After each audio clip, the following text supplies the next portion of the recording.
पूरे यूनिवर्स में जो कुछ भी है सब कुछ मैटर का बना हुआ है। पदार्थ, मैटर। मैटर किस चीज से बनता है? एटम्स से बनता है। तो एटम्स से रिलेटेड हम बहुत कुछ देखने वाले हैं। स्ट्रक्चर देखेंगे, पूरा जो एटॉमिक स्ट्रक्चर है उसकी शुरुआत कहां से हुई, कौन सी थियरीज आई, सब कुछ हम देखने वाले हैं। डाल्टन की थियरी, थॉमसन की theory, Rutherford theory, atomic structure की जो शुरुआत है, कहानी की जो शुरुआत है वो कहां से हुई वो हम देखने वाले हैं। फिर थोड़ा पीरियोडिक टेबल भी लेंगे, बहुत सारी बेसिक बातें करने वाले हैं। वीडियो लाइक करते जाना, अच्छा लगे, हेल्पफुल लगे, लाइक करते जाना। शुरू करते हैं। नाउ सबसे पहले हम क्या देख रहे हैं यहाँ पे? स्ट्रक्चर ऑफ एटम देखने वाले हैं। कहानी की शुरुआत मैं बहुत पहले लेके जाऊंगा आपको। मैं आपको लेके चलता हूं 600 BCE, बिफोर कॉमन एरा, मतलब आज से 2600 साल पहले की बात है। महर्षि कणाद, इन्होंने क्या बताया? सबसे पहली जो थियरी थी, एटॉमिक थियरी, वो इन्होंने दी थी।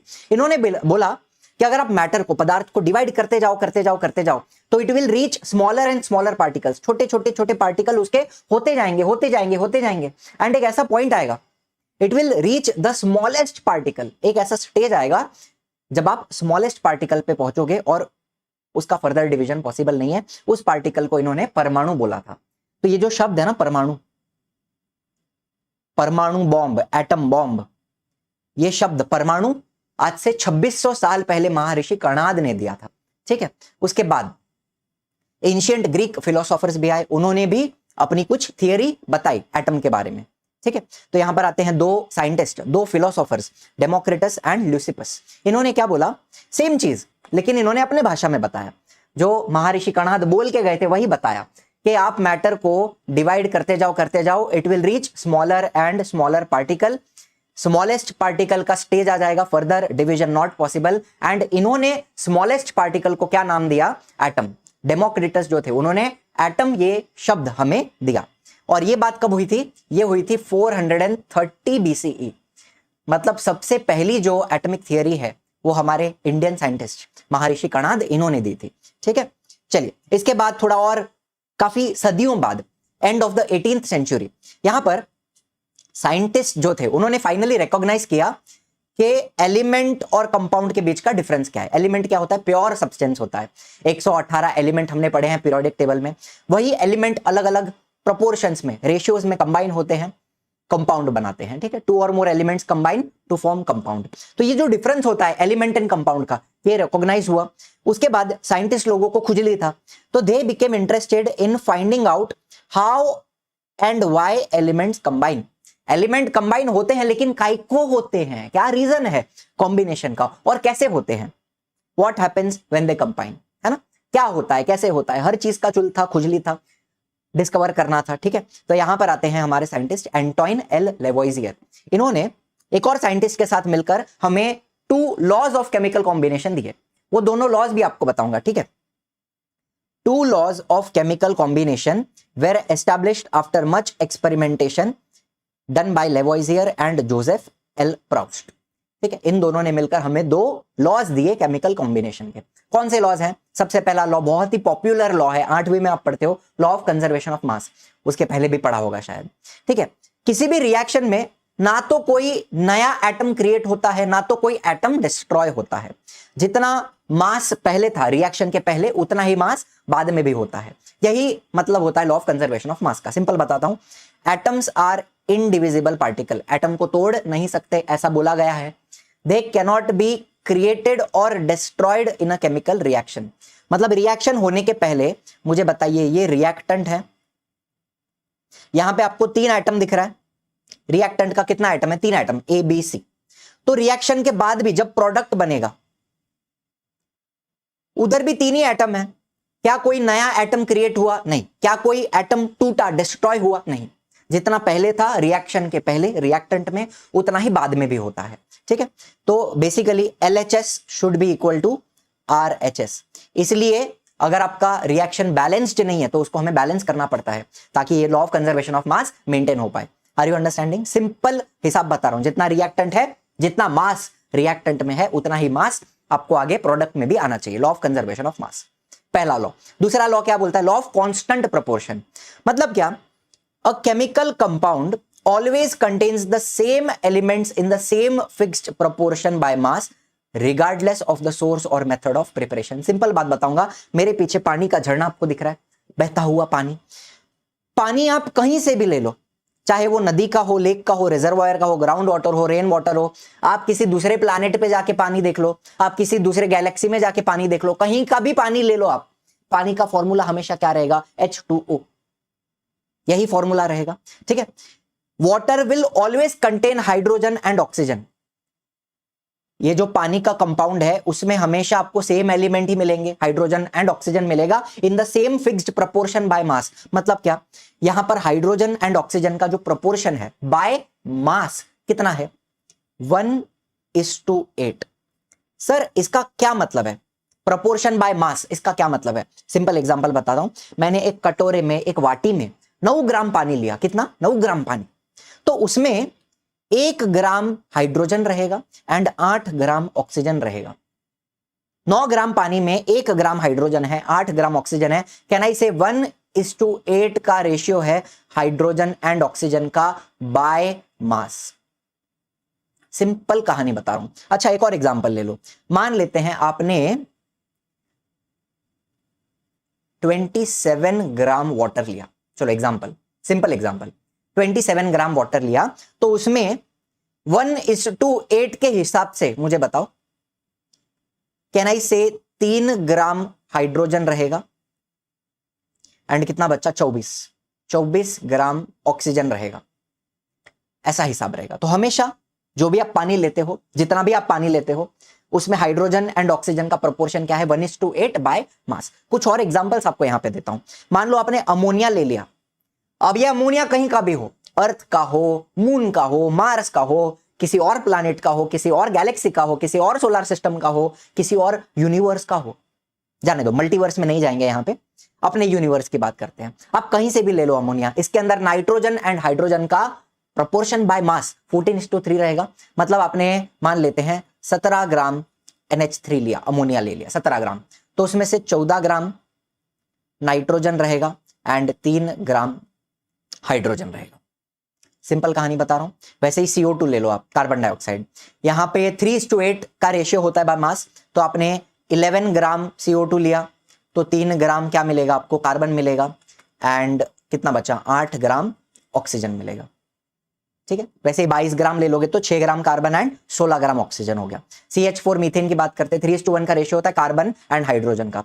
तो आपने 4 ग्राम ले लिया, जाने तो ज्यादा ले लो ना, थोड़ा आप ले लो 12 ग्राम ले लो, तो हाइड्रोजन कितना हो जाएगा? 4, 3, और ये कितना हो जाएगा? 8 कैसा? 9 होएगा ना? 9, हाँ 9:3। मेरा मैथमेटिक्स थोड़ा वीक है, सॉरी। 12 ग्राम में 9:3 का रेशियो रहेगा, तो अल्टीमेटली 3:1 की बात हो गई है ना। इसको डिवाइड करो अगर आप 3 से, तो 3:1 आपको मिल जाएगा। 9 ग्राम कार्बन, 3 ग्राम हाइड्रोजन, ऐसा हिसाब रहेगा। सिंपल बता रहा हूं आपको, कोई भी आप कंपाउंड ले लो, उसके अंदर जो एलिमेंट हैं वो हमेशा फिक्स प्रोपोर्शन में रहेंगे बाय मास। यही है आपका लॉ ऑफ डेफिनेट प्रोपोर्शन या फिर लॉ ऑफ कांस्टेंट प्रोपोर्शन। कोई दिक्कत वाली बात है क्या? ये 2 लॉ हमें लेवोइजियर एंड प्राउस्ट इन्होंने दिए। इसके बाद आती है थोड़ी एडवांस्ड थियरी ऑफ एटम, जो हमें किसने दी थी? डाल्टन ने। Dalton atomic theory 1808। और इन्होंने ये जो दोनों लॉ थे, law of conservation of mass, law of definite proportion, constant proportion, इन दोनों को यूज किया एंड फिर अपनी एटॉमिक थियरी दी 1808 में। इन्होंने क्या बोला कि एटम क्या है? एटम एक सॉलिड स्फीयर है, एक ऐसा गोला है, बस पूरा भरा हुआ, अंदर से भरा हुआ गोला है, बस अंदर बाकी कुछ नहीं है, एक भरा हुआ गोला, इतना ही होता है, गोटी के जैसा होता है एटम। ठीक है, ऑल मैटर, जितना भी मैटर है, it is made up of tiny particles called atom. पहला point, atoms are indivisible, indestructible, उसको आप डिवाइड नहीं कर सकते, उसको आप तोड़ नहीं सकते। हालांकि एटम डिविजिबल होता है, अंदर और भी चीजें होती हैं, एंड एटम को तोड़ा भी जा सकता है एक न्यूक्लियर रिएक्टर में या फिर एक एटॉमिक बॉम्ब में, ये भी हम जानते हैं। लेकिन ये 1808 की बात है ना, तब थोड़ी पता था। तब तो बोल दिया कि एटम इंडिविजिबल है, इंडिस्ट्रक्टिबल है, तोड़ नहीं सकते, काट नहीं सकते। Atoms of the same element are exactly alike. मतलब अगर मैं हाइड्रोजन की बात करूं तो दुनिया में जितना भी हाइड्रोजन है, सारे हाइड्रोजन के एटम सेम होंगे। ऑक्सीजन की बात करें दुनिया में जितना ऑक्सीजन है, सारे ऑक्सीजन के एटम सेम है, वैसे ही सारे सोडियम के एटम सेम है, सारे नाइट्रोजन के, कार्बन के, सेम एलिमेंट के एटम सेम होते हैं। सिंपल बात, अलग अलग एलिमेंट के एटम अलग होते हैं, कोई दिक्कत वाली बात है नहीं है। Atoms of different elements are different. इतना कुछ कुछ बेसिक बताया। एंड और भी 2 बातें बताई कि जितना मास पहले था रिएक्शन में, उतना ही मास बाद में भी रहेगा। मतलब कोई भी एटम क्रिएट नहीं होता है, डिस्ट्रॉय नहीं होता है एक केमिकल रिएक्शन में। एंड जो मॉलिक्यूल्स भी बनते हैं उसके अंदर जो एलिमेंट हैं they are present in a fix proportion by mass, ये भी बताया। ठीक है, ये एटॉमिक थियरी 1808 में आई। लेकिन बाद में धीरे धीरे इन्होंने क्या बोला, एटम वाज इनडिविजिबल, मतलब उसके अंदर और कुछ नहीं, उसको काटो, काट ही नहीं सकते, उसके अंदर आप देख ही नहीं सकते, ऐसा बोला। इनडिविजिबल है और इनडिस्ट्रक्टिबल है, ऐसा बोल के गए थे। लेकिन बाद में धीरे धीरे इलेक्ट्रॉन्स की डिस्कवरी हुई, प्रोटॉन्स की डिस्कवरी हुई, तो this lead to the failure of Dalton's atomic theory. Because हमें पता है ना अभी एटम के अंदर और भी चीजें हैं, हम एटम को तोड़ के अंदर घुस के देख सकते हैं, अंदर और भी चीजें होती हैं, बराबर है। तो इलेक्ट्रॉन, प्रोटॉन, न्यूट्रॉन का भी डिस्कवरी बाद में हुआ। ठीक है, it was then considered necessary to know how electrons and protons are arranged within the atom. Electron proton का डिस्कवरी हुआ तो अभी उनका क्या अरेंजमेंट होगा ये जानना जरूरी है। तो अब आती है दूसरी theory, Thompson model of atom.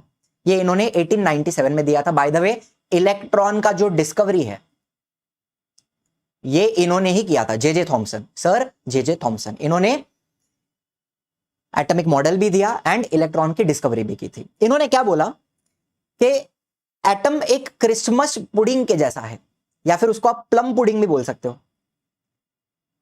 Plum pudding ऐसा भी बोल सकते हो, या फिर क्रिसमस पुडिंग बोल सकते हो। इन्होंने बोला ऐसा होता है एटम, ऐसा।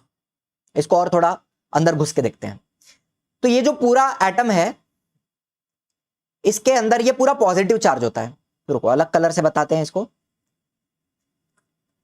एटम जो होता है वो पूरा पॉजिटिव चार्ज का गोला है, पॉजिटिव चार्ज का गोला है, ठीक है।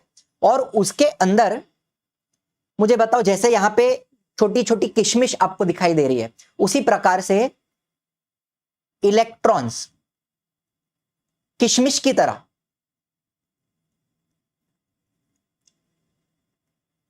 पूरा जो आपका पुडिंग है, पूरा जो आपका एटम है वो पॉजिटिव चार्ज का गोला है। It is a sphere of positive charge, और उसके अंदर किशमिश की तरह इलेक्ट्रॉन भरे हुए होते हैं, ऐसा इन्होंने बोला। एक और एग्जांपल अगर आपको दूं, आपने वाटरमेलन देखा है, मान लो ये जो वाटरमेलन आप खाते हो ये पूरा पॉजिटिव है, ये सब पॉजिटिव चार्ज है, ठीक है। पॉजिटिव चार्ज ऐसे फैला हुआ रहेगा, ठीक है। इन्होंने क्या बोला, पॉजिटिव चार्ज फैला हुआ है, एंड उसके बीच बीच में आपको जो ये सीड्स दिख रहे हैं ये इसके इलेक्ट्रॉन्स हैं, ठीक है। ये जो सीड दिख रहे हैं ये इलेक्ट्रॉन्स हैं। पॉजिटिव चार्ज के स्फीयर के अंदर इलेक्ट्रॉन्स भरे हुए हैं, ऐसा बोला। Are you understanding? इस प्रकार से क्या समझ में आया? There is a sphere of positive charge and उसके अंदर इलेक्ट्रॉन्स क्या हैं? द इलेक्ट्रॉन्स आर स्टडेड मतलब किशमिश की तरह उसके ऊपर चिपके हुए हैं। नहीं समझे? पूरा गोला पॉजिटिव है, ऊपर ऊपर ऊपर इलेक्ट्रॉन चिपके हुए हैं, ऐसा बोला। समझ में आई बात? Electrons are studded in the positively charged sphere, and जितने इलेक्ट्रॉन होते हैं उतना ही पॉजिटिव चार्ज है। तो एटम कैसा रहेगा? न्यूट्रल रहेगा। एटम कैसा रहेगा? न्यूट्रल रहेगा, ऐसा बोल के गए। इन्होंने क्या किया? इन्होंने बोला an atom consist of a positively charged sphere and the electrons are embedded in it या फिर ऑन इट। पूरा पॉजिटिव गोला है, उसके ऊपर ऊपर किशमिश की तरह इलेक्ट्रॉन चिपके हुए हैं, ऐसा बोला, ठीक है। The negative and positive charge are equal in magnitude, equal in value, जितना पॉजिटिव है उतना ही नेगेटिव है। So the atom as a whole is electrically neutral. ऐसी बातें इन्होंने की, लेकिन ये भी फेल हो गया। क्यों फेल हुआ? बिकॉज इसके बाद आता है सबसे इंपॉर्टेंट थियरी, उसके बारे में बताऊंगा। बिफोर दैट हमारा बैच बहुत ही जल्द स्टार्ट होने वाला है, क्लास 11th का बैच है। MHT CET का भी प्रिपरेशन रहेगा यहाँ पे साथ साथ में, PCM PCB PCM भी। उड़ान 3.0 बहुत ही जल्द स्टार्ट होने वाला है। रेगुलर लेक्चर्स बैच में बहुत कुछ आपको मिलता है, लाइव क्लासेस मिलते हैं, सिलेबस कंप्लीट किया जाएगा, हर डिवाइस पे आपको एक्सेस मिल जाती है, रिकॉर्डिंग मिलेगी, कभी भी मिस हो गया रिकॉर्डिंग मिल जाती है। डाउट क्लियरिंग सेशन रहेगा किस पे, जूम पे, ये मैंने आपको बताया है। रिवीजन रहेगा जूम पे एग्जाम के पहले। पर्सनल मेंटरशिप, मुझसे आप बात कर पाएंगे, हमारे जो भी टीचर्स हैं आप उनसे बात करके आपका डाउट क्लियर कर सकते हो। कोई भी दिक्कत आती है, कोई भी डिस्ट्रैक्शन है, पढ़ने में प्रॉब्लम आ रहा है किसी भी प्रकार का, we are always there with you to help you, ठीक है। ऑब्जेक्टिव एंड सब्जेक्टिव दोनों प्रकार की टेस्ट सीरीज रहेगी। सब्जेक्टिव टेस्ट सीरीज में आप लिखकर पीडीएफ बनाकर हमें दो, उसको चेक करके भी आपको दिया जाएगा, आंसर की भी प्रोवाइड करेंगे, साथ में चेक करके भी आपको मिलेगा हमारे टीचर से, ठीक है। ऑब्जेक्टिव टेस्ट सीरीज ऐप के ऊपर अवेलेबल रहेगी। शुभम सर फिजिक्स ले रहे हैं, मैं बायोलॉजी लूंगा। मारिया पटेल मैम है केमिस्ट्री लेंगे। योगेश सर मैथमेटिक्स हैं। खुशी दुबे मैम बायोलॉजी लेंगे मेरे साथ, ठीक है। तो ये हमारी टीम ऑफ टीचर्स है। ज्वाइन कैसे करें बैच? आपको ऐप डाउनलोड करना पड़ेगा, इजी लर्निंग। इजी लर्निंग, इसके ऊपर आपको लाइव क्लासेस दिख रहा है, लाइव कोर्सेस, उसके अंदर आपको दिखेगा उड़ान 3.0, उसके अंदर बाय नाउ का ऑप्शन दिख रहा है, और उसके अंदर आपको पे ऑनलाइन या फिर स्कैन क्यूआर, डायरेक्ट पेमेंट भी कर सकते हैं, या फिर क्यूआर दिखेगा, क्यूआर को स्कैन करके भी किसी दूसरे के फोन से भी पेमेंट कर सकते हैं। फिर भी कोई दिक्कत है, इसके ऊपर पेमेंट करके ये जो क्यूआर है स्क्रीनशॉट भेज सकते हो इस नंबर के ऊपर। फिर भी कोई दिक्कत है तो आप इंक्वायरी कर सकते हैं किसी भी नंबर पे कॉल करके। कोई भी आपको डाउट है बैच के रिगार्डिंग, क्या कैसा होने वाला है, क्या प्रोवाइड किया जाएगा, everything you can ask call करके ये दोनों नंबर पे, ठीक है। चलिए आते हैं सबसे इंपॉर्टेंट थियरी के ऊपर, रुदरफोर्ड्स मॉडल ऑफ एटम। बहुत ही इंटरेस्टिंग चीज है, बहुत ही मजेदार चीज है। 1911 में आई थी। E Rutherford, sir Ernest Rutherford, he was interested in knowing how the electrons are arranged within the atom. Sir Thomson, इन्होंने जो बात बताई कि गोले के ऊपर इलेक्ट्रॉन चिपके हुए हैं किशमिश की तरह, ये बात इनको हजम नहीं हुई। इन्होंने बोला मैं एक एक्सपेरिमेंट करके देखता हूं कि इलेक्ट्रॉन एक्चुअली में किस प्रकार से अरेंज्ड है, और ये बहुत ही फेमस एक्सपेरिमेंट है, इसको बोलते हैं Rutherford's scattering experiment. Scattering, gold foil scattering experiment ऐसा भी बोल सकते हो। बहुत ही फेमस एक्सपेरिमेंट है, आइए समझते हैं डिटेल में। स्कैटरिंग एक्सपेरिमेंट, आइए। तो यहां पे हमने लिया है एक लेड का शील्ड, एक डिब्बा लिया है लेड का। लेड समझते हो, एक एलिमेंट है ना, लेड का शील्ड मेटल है।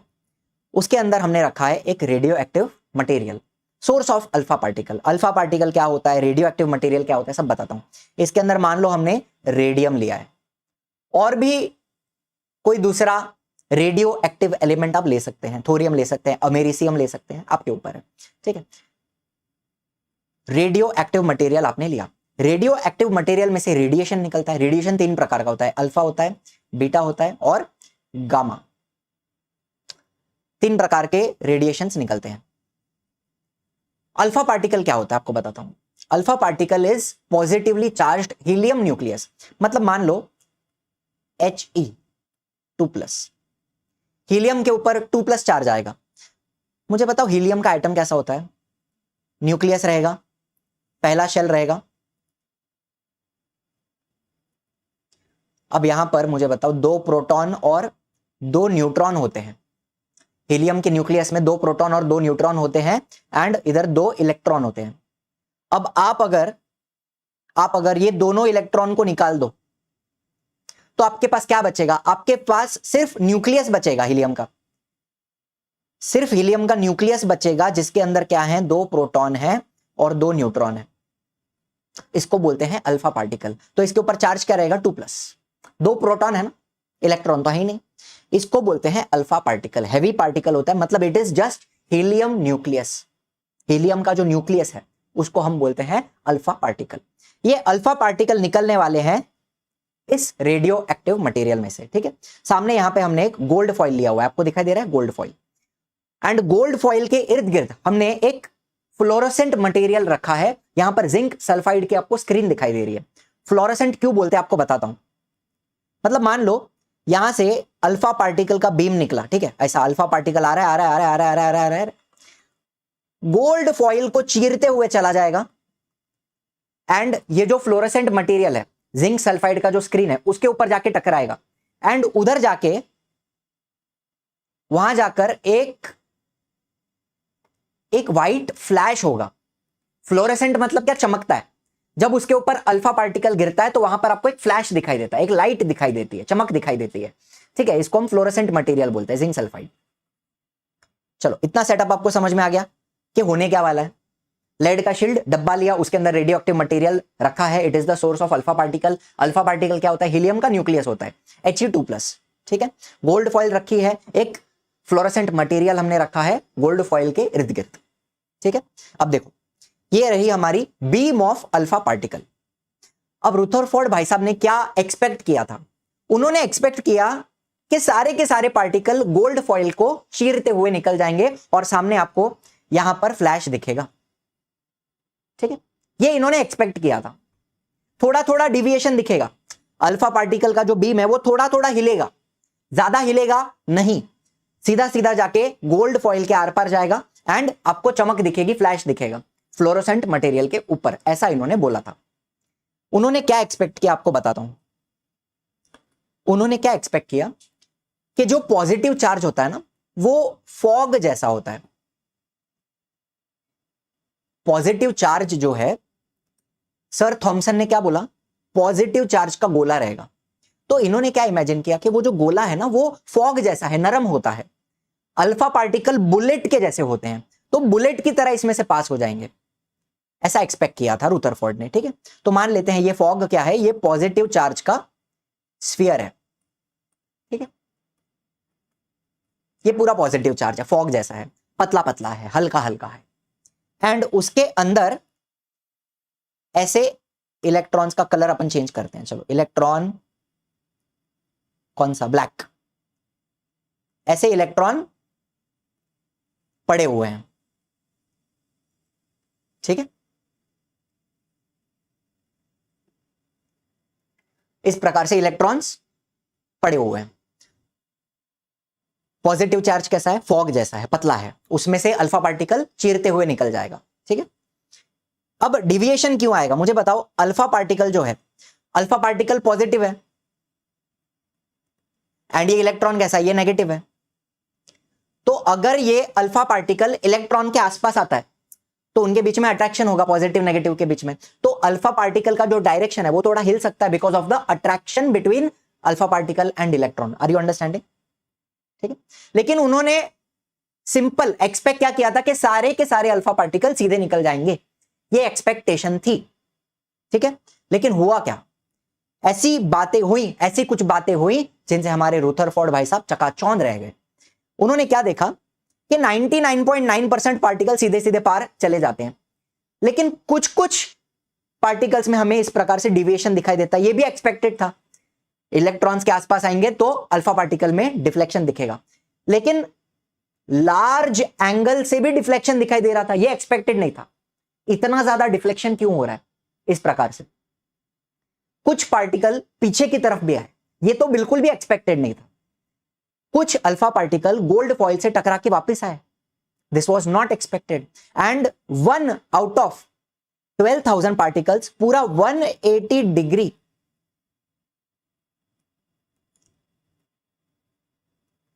1 आउट ऑफ एवरी 12,000 पार्टिकल पूरा वापस आया, रिबाउंड हुआ, 180 डिग्री रिटर्न आया। जो भेजी थी दुआ वो टकरा के आसमां से वापस आ गए, गोल्ड फॉइल से वापस आ गया, टकरा गया। तो this was not at all expected, this was not at all expected. क्या ऐसा क्यों हो रहा है? पॉजिटिव चार्ज को क्या पकड़ा था हमने? फॉग जैसा पकड़ा था। तो सारे के सारे पार्टिकल आर पार जाने चाहिए, थोड़ा थोड़ा डिविएशन दिखेगा बिकॉज इलेक्ट्रॉन्स के साथ अट्रैक्शन वगैरह होगा, तो थोड़ा सा डिविएशन दिखेगा, लेकिन उसके अलावा इतना लार्ज डिफ्लेक्शन क्यों दिख रहा है? पार्टिकल रिटर्न क्यों आ रहा है? 180 डिग्री वापस क्यों आ रहा है? ये समझ में नहीं आ रहा था। तो बहुत सोच विचार करने के बाद उन्होंने अपनी थियरी दी, लेकिन in the words of Rutherford, ये जो डिस्कवरी थी, this result was almost as incredible as if you fire a 15-inch shell at a piece of tissue paper। 15-inch shell क्या होता है पता है? ये ऐसी जो बड़ी बड़ी आर्टिलरी गन्स होती है ना, इससे शूट किए जाते हैं, ठीक है, आर्टिलरी गन से। 15-इंच का शेल, आपने ये शेल मान लो एक टिश्यू पेपर पे मारा and it comes back and hits you, bounce होके वापस तुम्हारे ऊपर है, ऐसी बात हो गई, ठीक है। हंस के बोला रुथरफोर्ड ने मजाक में कि एक ऐसी बात हो गई, मजाक की बात हो गई, ठीक है।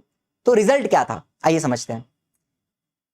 3 कंक्लूजन है कि एटम के अंदर, atom is mostly empty space, 99.9% alpha particle सीधे सीधे चले गए। 99.9% पार्टिकल सीधे सीधे चले गए। तो इससे क्या पता चला, एटम क्या है, मोस्टली एटम कितना एम्प्टी है पता है, कितना खाली है, more than 99.9999% of the atom is खाली, कुछ नहीं, खाली जगह। न्यूक्लियस जो होता है ना वो बहुत छोटा होता है, बहुत छोटा। तो उन्होंने क्या बोला, उन्होंने बोला the positive charge of the atom occupies very little space. तो उन्होंने क्या बोला कि कुछ पार्टिकल्स हैं, कुछ अल्फा पार्टिकल न्यूक्लियस से टकरा के इस तरह डिविएट हुए होंगे। मुझे एक बात बताओ, ये अल्फा पार्टिकल ये भी पॉजिटिव है और न्यूक्लियस भी कैसा है, पॉजिटिव है, प्रोटॉन्स, ठीक है, न्यूक्लियस के अंदर क्या है, प्रोटॉन, वो भी पॉजिटिव है। तो पॉजिटिव पॉजिटिव इनके बीच में क्या होगा, रिपल्शन होगा। तो जैसे ही अल्फा पार्टिकल न्यूक्लियस के करीब जाएगा तो रिपल्शन की वजह से उसका डायरेक्शन चेंज हो जाएगा। तो इस प्रकार से कुछ हुआ होगा। लेकिन जो पॉजिटिव चार्ज है वो बहुत ही छोटी जगह ऑक्यूपाई करता है। कितनी छोटी जगह ये भी बताऊंगा, ठीक है, ऐसा भी डिफ्लेक्शन हुआ होगा। फिर कुछ पार्टिकल हैं जो ऑलमोस्ट जाके, समझ लो ना, दो बच्चे हैं, दो बच्चे, वो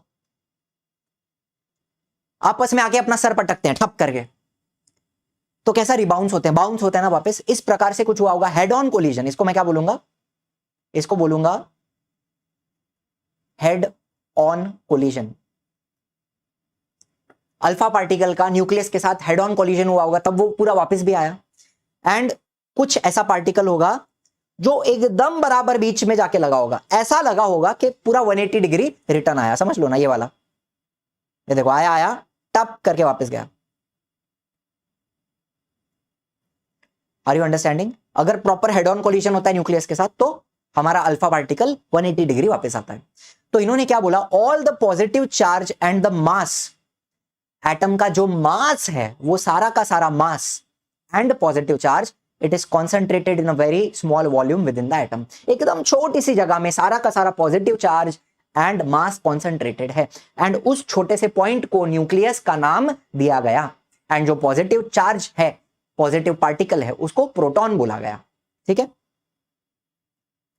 चलिए, from the data he also concluded, he also calculated that the radius of the nucleus is about 10 to the power 5 times less than that the radius of the atom. 10 to the power 5 मतलब क्या, 10 power 5 मतलब क्या, 1 2 3 4 5, 100 के बाद, sorry 1 के बाद 5 0 मतलब 1 lakh. Radius of nucleus, radius of nucleus is 1 lakh times smaller than radius of atom। मतलब एक न्यूक्लियस कितना छोटा होगा पता है, इधर एक डॉट दिखाई दे रहा है, इससे भी छोटा होगा, इससे भी छोटा होगा। एक और एग्जांपल दूं, मान लो आप एक क्रिकेट स्टेडियम देख रहे हो, आपका ये पूरा जो स्टेडियम है ना, इतना, ये जो पूरा ग्राउंड है, मान लो ये पूरा ग्राउंड एक एटम है, और यहां पे बीच में अगर एक छोटी सी गोटी पड़ी है, गोटी समझते हो, गोटी खेला था बचपन में, ऐसा ऐसा टिक टिक टिक, मार्बल्स, मार्बल जिसको बोलते हैं, ठीक है, गोटी, ये आपका पूरा एटम है और बीच में एक गोटी पड़ी है, वो गोटी है न्यूक्लियस एंड बाकी पूरा एटम है। एंड एटम कितना खाली है, 99.999% एम्प्टी है। इलेक्ट्रॉन्स है लेकिन इलेक्ट्रॉन्स के पास मास ही नहीं है, नेग्लिजिबल मास होता है, और इलेक्ट्रॉन्स भी बहुत दूर दूर होते हैं, ऐसा नहीं कि एकदम चिपक के हैं, एक तो बहुत छोटे हैं।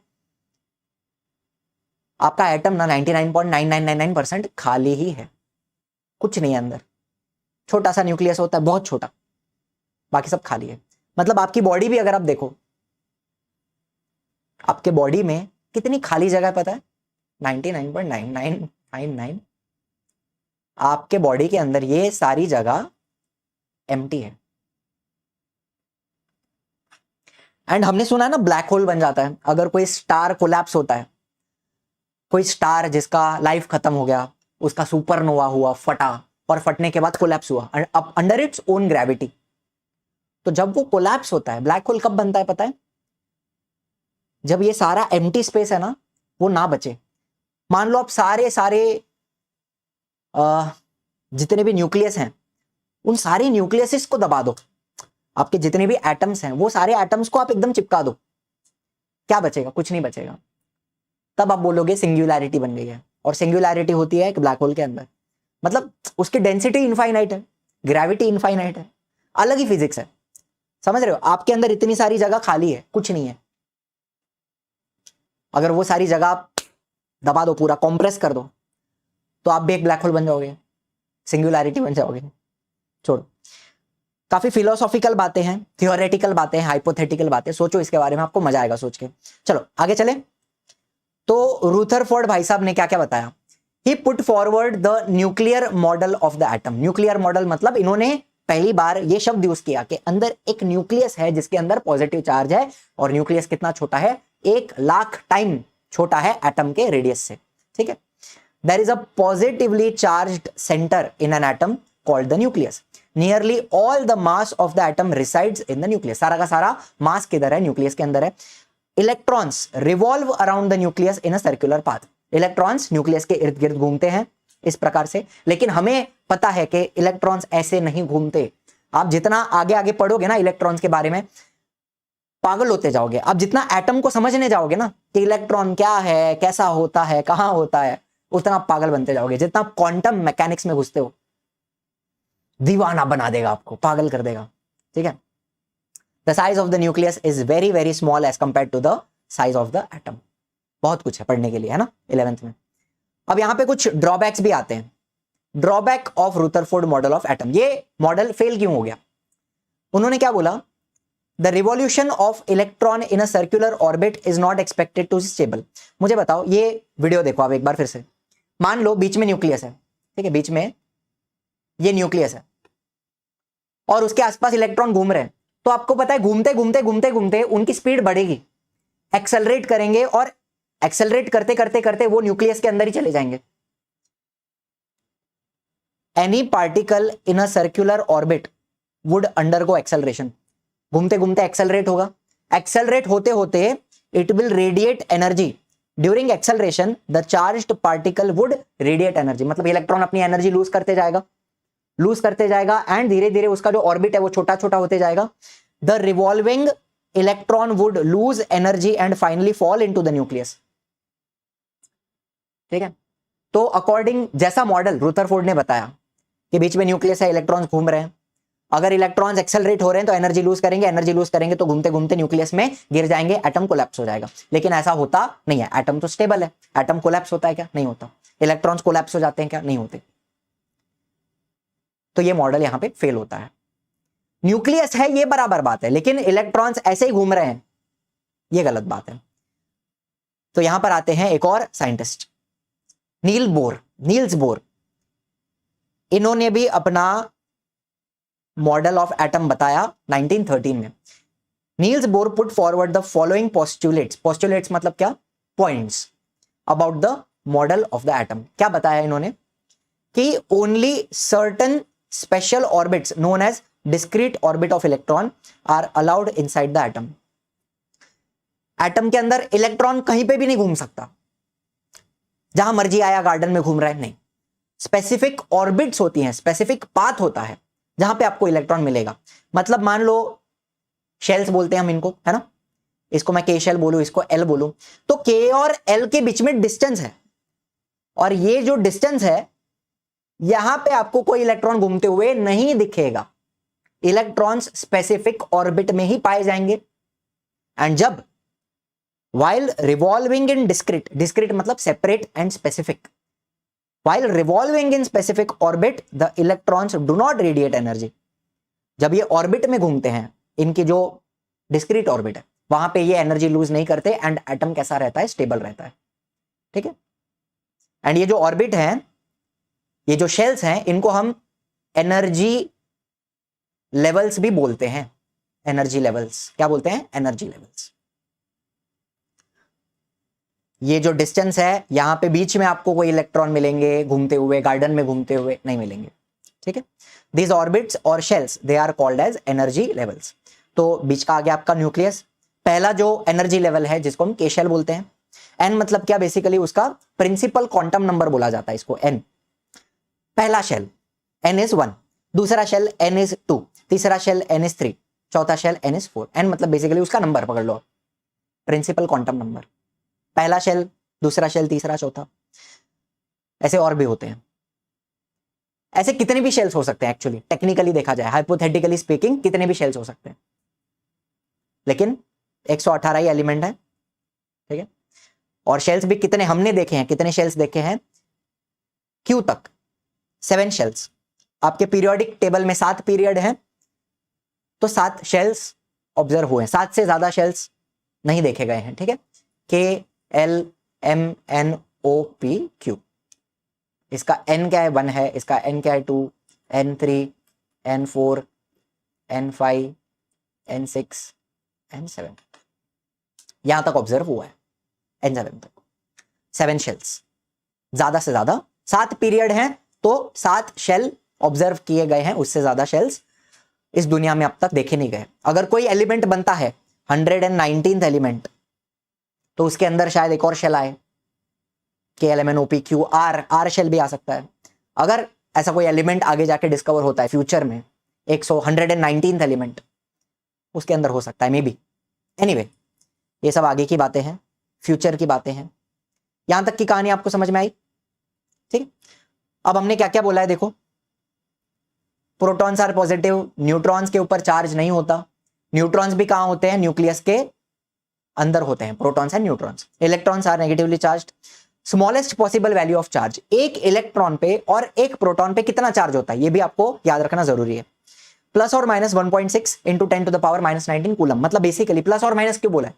इलेक्ट्रॉन का चार्ज कितना है? -1.6 इंटू 10 पावर -19 कूलम। एक इलेक्ट्रॉन की बात कर रहा हूं। वैसे ही प्रोटॉन के ऊपर चार्ज क्या रहेगा? +1.6 into 10 to the power -19 coulomb. Proton is positive, electron is negative, तो प्लस माइनस, ठीक है। तो ये चार्जेस याद रखना, ठीक है। स्टार कर रहा हूं इसको कि एक इलेक्ट्रॉन पे और एक प्रोटॉन पे चार्ज कितना होता है? सेम चार्ज होता है, सिर्फ ऑपोजिट रहेगा उसका वैल्यू, उसकी साइन ऑपोजिट रहेगी, ठीक। चलो अब और कुछ बेसिक्स देख लेते हैं फटाफट। Atomic number is defined as the total number of protons which are present in the nucleus of the atom. Atomic number को हम डिनोट किस सिंबल से करते हैं? Z से। इसको मैं कैसे याद रखता हूं? नंबर का n है ना, उसको मैं अगर आड़वा करूं तो Z हो जाएगा। n को आड़वा किया तो एटॉमिक नंबर Z, ठीक है। It is defined as the total number of protons. जितने न्यूक्लियस के अंदर प्रोटॉन है वही उसका एटॉमिक नंबर है। यहां पे मैं कार्बन की बात करूं तो उसके न्यूक्लियस में 6 प्रोटॉन है, तो इसका एटॉमिक नंबर क्या है? 6 है।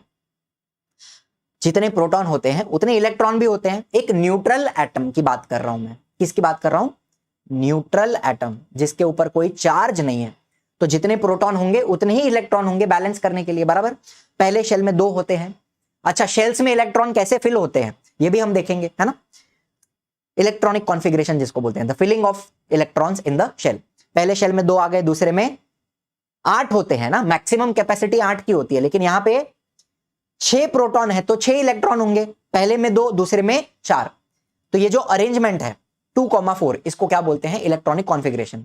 It describes how electrons are distributed in the shell, ठीक है। अच्छा, फिर मुझे एक बात बताओ, न्यूक्लियस के अंदर न्यूट्रॉन भी होते हैं। यहां पे 6 न्यूट्रॉन है। प्रोटॉन एंड न्यूट्रॉन दोनों के ऊपर मास होता है, दोनों के पास मास होता है। इनको ऐड करो, 6 और 6 कितने हो गए? 12। तो ये हो गया इसका atomic mass number. It is the sum of number of protons and neutrons present in the nucleus of the atom. एक बात और बताऊंगा आपको, mass number and average atomic mass, इसमें फर्क है। मास नंबर अलग चीज है और एटॉमिक मास या फिर एवरेज एटॉमिक मास ये अलग चीज है। ये आपको मैं कल वाले वीडियो में बताऊंगा कि एवरेज एटॉमिक मास क्या होता है या फिर सिंपली एटॉमिक मास क्या है and atomic mass number. Mass number क्या है? Proton plus neutron, number of proton plus number of neutron, इसको मास नंबर बोलते हैं। मास नंबर रिप्रेजेंटेड बाय ए। ठीक है, तो यहां पे क्या है 12। तो देखो मास नंबर हमेशा, ये आपका सिंबल हो गया, सिंबल, मास नंबर ऊपर लिखा जाएगा, एटॉमिक नंबर नीचे लिखा जाएगा। एजी ओजी, एजी ओजी लोजी सुनोजी, हमेशा याद रखना, ए ऊपर जेड नीचे, एजी एजी, एजी ओजी, ए ऊपर जेड नीचे, ठीक है, ऐसे चलेगा काम। ऐसे आप किसी भी एलिमेंट को रिप्रेजेंट कर दो, मान लो हाइड्रोजन लिख रहे हो आप, तो उसका एटॉमिक मास कितना है, 1 है, एटॉमिक नंबर भी कितना है, 1 है। हीलियम की बात करें तो इसका एटॉमिक नंबर क्या हो जाता है, एटॉमिक मास कितना हो जाता है, 4 हो जाता है। 2 प्रोटॉन होते हैं, 2 न्यूट्रॉन होते हैं, मास नंबर एंड एटॉमिक नंबर कितना है, 2 है। तो ऐसे आप लिखोगे, किसी भी एलिमेंट को रिप्रेजेंट करोगे, ठीक है। चलो फिर पीरियोडिक टेबल की अगर मैं छोटी सी बात करूं तो यहाँ पे 118 एलिमेंट हैं, सारे के सारे डिस्कवर हो चुके हैं। ये आपका एस ब्लॉक है जिसमें ग्रुप 1 एंड ग्रुप 2 आ जाता है, ठीक है। फिर ये आपका पी ब्लॉक है जिसमें 13 से लेके 18 ग्रुप आते हैं, 13 से लेके 18। फिर ये डी ब्लॉक हो गया यहाँ पे, जिसके अंदर 3 से लेके 12 ये ग्रुप आते हैं। एंड नीचे एफ ब्लॉक हो गया जहां पर लेंथेनाइड एंड एक्टिनाइड सीरीज आती है, बराबर है। अब एक और बात आपको अगर छोटी सी बता दूं, एस और पी ब्लॉक के जो एलिमेंट है इनको हम नॉर्मल एलिमेंट बोलते हैं, डी ब्लॉक एलिमेंट को ट्रांजिशन बोला जाता है, transition elements, and F block को इनर ट्रांजिशन एलिमेंट बोला जाता है। थोड़े से नाम याद रखो, बाकी कोई चिंता वाली बात है क्या, नहीं। S block, P block, D block, F block, lanthanide and actinide series, ठीक। चलो अब इलेक्ट्रॉनिक कॉन्फ़िगरेशन किस तरह होगा, शेल्स की जो कैपेसिटी होती है वो कौन से फॉर्मूला से डिसाइड की जाती है, 2n²। एक एटम ले लो, यहां पे हमने क्या लिया है, एटम के अंदर क्या प्रोटॉन न्यूट्रॉन है और बाहर शेल्स होंगे। How many electrons can the shell hold, तो ये जो फॉर्मूला है 2n², the distribution of electrons into different orbits of atom was suggested by bore and bury. अब यहां पर कहीं पे मैं शेल बोल रहा हूं, कहीं पे मैं ऑर्बिट बोल रहा हूं, इन दोनों में भी फर्क होता है थोड़ा, ठीक है। शेल आपका के है, उसके अंदर सब शेल्स आते हैं, उसके अंदर ऑर्बिटल आता है, ये भी मैं आपको कल बताऊंगा। बहुत बच्चे पूछते हैं ना ऑर्बिटल्स क्या हैं, फिर ऑफबो प्रिंसिपल। हम जो बेसिक इलेक्ट्रॉनिक कॉन्फ़िगरेशन पढ़ते हैं कि सोडियम है उसको हमने ऐसे लिख दिया, सोडियम को मैंने 2,8,1 ऐसे लिख दिया, लेकिन इसको लिखने का एक और तरीका होता है, इसको आप 1s2, 2s2, 2p6, 3s1 ऐसे भी लिख सकते हो। तो ये क्या है, ये कैसे लिखा जाता है, इसका क्या मतलब होता है, ये मैं आपको कल वाले वीडियो में बताऊंगा, ठीक है। जहां पे हम ऑफबो प्रिंसिपल देखेंगे, ऑर्बिटल्स के बारे में पढ़ेंगे, ऑर्बिटल्स कैसे फिल होते हैं, ये सारी बातें आपको कल बताऊंगा, ठीक है। ये जो तरीका है लिखने का इलेक्ट्रॉनिक कॉन्फ़िगरेशन, जब आप 11th में जाओगे ऐसे ही लिखना है आपको, ठीक है। ये हो गई ऊपर वाली बच्चों वाली हो गई, 281, 282, 283, ये छोटे बच्चों वाला हो गया। अब हम थोड़े बड़े हो गए तो अब हम ऐसे लिखेंगे 1s2, 2s2, 2p6, 3s1, 3s2, जो भी है। तो ये बिग बॉय इलेक्ट्रॉनिक कॉन्फ़िगरेशन कल देखेंगे ऑफबोस प्रिंसिपल के साथ। चलो, तो इलेक्ट्रॉन का फिलिंग का जनरल फॉर्मूला क्या है, 2n²। पहला शेल के शेल का n क्या होता है, n को हम बोलते हैं principal quantum number, principal quantum number. Basically वो क्या बता रहा है, कौन से शेल की बात कर रहे हैं। n अगर 1 है तो k शेल की बात हो रही है, n अगर 2 है तो l शेल की बात हो रही है, 3 है तो m, 4 है तो n। n क्या बताता है, कौन सा नंबर का शेल है, एंड उसको क्या बोला जाता है, प्रिंसिपल क्वांटम नंबर बोला जाता है, ठीक है। चलो, के शेल इसका n क्या है 1, 2 × 1 का स्क्वायर, तो के शेल की कैपेसिटी 2 हो गई, ये हमने बचपन में पढ़ा हुआ है, ठीक है। फिर ऐसे ही l शेल आ गया सेकंड, तो 2 × 2 का स्क्वायर, 2 4 8, 8 हो गई कैपेसिटी सेकंड शेल की। वैसे ही थर्ड शेल 2 × 3 का स्क्वायर, 2 9 18, n शेल 2 × 4 का स्क्वायर, 16 2 2 32।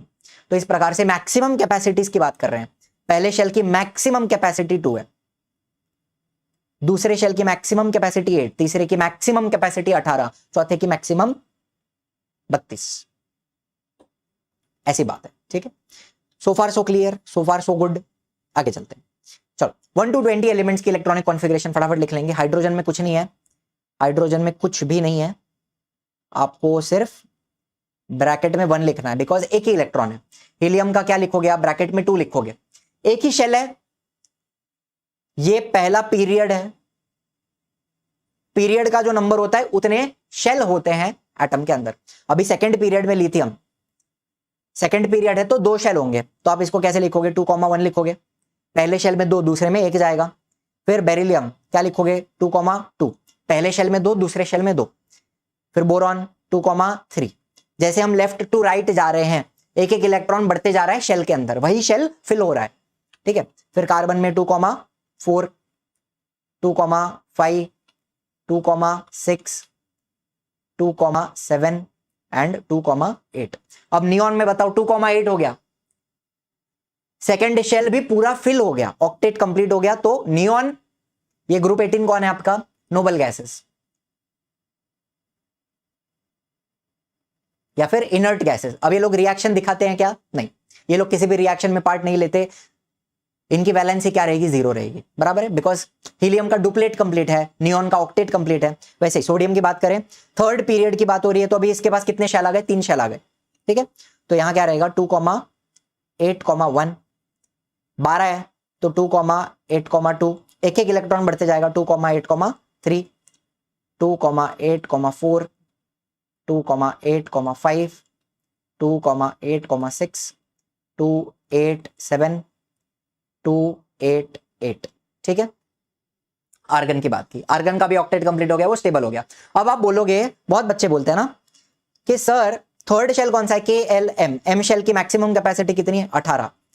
एम शेल की मैक्सिमम कैपेसिटी 18 होती है, लेकिन आर्गन में आपने 8 भरा तो 8 के बाद 9 आना चाहिए। लेकिन हम जब एटॉमिक नंबर 19 की बात करते हैं पोटेशियम की, तो हम उसको फिर 2,8,8,1 लिखते हैं, तो वो 1/4 शेल में क्यों जा रहा है, जो इलेक्ट्रॉन है वो चौथे शेल में क्यों गया, तीसरे शेल में उसको हमने ऐसा क्यों नहीं लिखा, इसको हमने 2,8,9 क्यों नहीं लिखा, इसके पीछे भी रीजन है। इसी के लिए आपको क्या समझना पड़ता है, ऑफ-बो प्रिंसिपल, ऑर्बिटल, ये सब कुछ समझना पड़ेगा, जो मैं आपको कल बताऊंगा, ठीक है। 2,8,1 हो जाता है, फिर कैल्शियम क्या हो जाता है, 2,8,8,2 हो जाता है। कैल्शियम के बाद कौन आता है पता है, चौथे पीरियड में।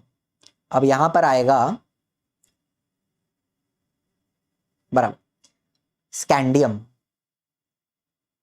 फिर ये 13th ग्रुप की बात नहीं कर रहा हूं, अब मैं कौन सी बात कर रहा हूं, अब मैं डी ब्लॉक की बात कर रहा हूं। कैल्शियम के आगे डी ब्लॉक में कौन आता है, ठीक है, डी ब्लॉक में ये तो सब पी ब्लॉक का है ना, 13 से लेके 18 ये पी ब्लॉक का बात हो गया। अब मैं डी ब्लॉक की बात करूंगा, कैल्शियम के आगे कौन है, पीरियोडिक टेबल ही दिखाना पड़ेगा क्या, बहुत पीछे जाना पड़ेगा, छोड़ो। डी ब्लॉक में स्कैंडियम आएगा, एटॉमिक नंबर 21, उसका हम लिखेंगे 2,8,9,2, ऐसा हिसाब रहेगा। तो यहां पे फिर से वो थर्ड शेल फिल होना स्टार्ट होता है। तो इसमें क्या हुआ, इसका इलेक्ट्रॉनिक कॉन्फ़िगरेशन में क्या है, ये सारी बातें कल देखेंगे, ठीक है। मजा आएगा कल के वीडियो में, कल कुछ नया सीखोगे आप। ये भी आज भी काफी कुछ रिवीजन के तौर पे बता रहा हूं आपको, रुदरफोर्ड एक्सपेरिमेंट ये सब भी बताया मैंने। चलिए लास्ट में बात करेंगे वैलेंसी की। नोबल गैसेस में बताओ, हीलियम के पास इसका डुप्लेट कंप्लीट है, ठीक है, डुप्लेट कंप्लीट है, ये स्टेबल है, ये रिएक्शन में पार्ट लेता नहीं है, इसकी वैलेंसी 0 हो जाती है। उसी तरह नियॉन की बात करेंगे, 2,8 बराबर है, इसका ऑक्टेट कंप्लीट है, एल शेल फिल हो चुका है पूरी तरह, तो ये दोनों स्टेबल हैं, ठीक है। तो इनका जो कंबाइनिंग कैपेसिटी है या फिर इनका जो वैलेंसी है वो 0 है। मुझे बताओ, किसी भी एलिमेंट को अगर स्टेबल होना है तो वो नोबल गैसेस की तरह ऑक्टेट बनाने की कोशिश करता है या फिर डुप्लेट बनाने की कोशिश करता है, ठीक है। इसको ऑक्टेट रूल भी बोलते हैं। ऑक्टेट बन जाएगा तो एटम आपका स्टेबल हो जाता है, ऐसी बात है, बराबर है। तो किसी भी एलिमेंट को अगर स्टेबल होना है तो उसको नोबल गैस का कॉन्फ़िगरेशन चाहिए, नोबल गैस जैसा कॉन्फ़िगरेशन बनाना पड़ता है। तो उसी के लिए एलिमेंट क्या करते हैं, the ability of an atom to gain, या तो आप इलेक्ट्रॉन को गेन कर सकते हो, या तो लूज कर सकते हो, या तो शेयर कर सकते हो। गेन करोगे तो नेगेटिव चार्ज आएगा, लूज करोगे तो पॉजिटिव चार्ज आएगा, कैटायन बनेगा, शेयर करोगे तो कोवैलेंट बॉन्ड बनेगा, ठीक है। The ability of atom to gain, lose और share electron in order to achieve noble gas जैसा कॉन्फ़िगरेशन, मतलब बेसिकली ऑक्टेट बना के स्टेबल बनना है। इसी को क्या बोलते हैं, वैलेंसी बोलते हैं। It refers to the ability of an element to combine with other element. एक एलिमेंट दूसरे एलिमेंट किस तरह कंबाइन हो रहा है, क्या कॉम्बिनेशन हो रहा है, ये वैलेंसी के ऊपर डिपेंड करता है, बराबर है।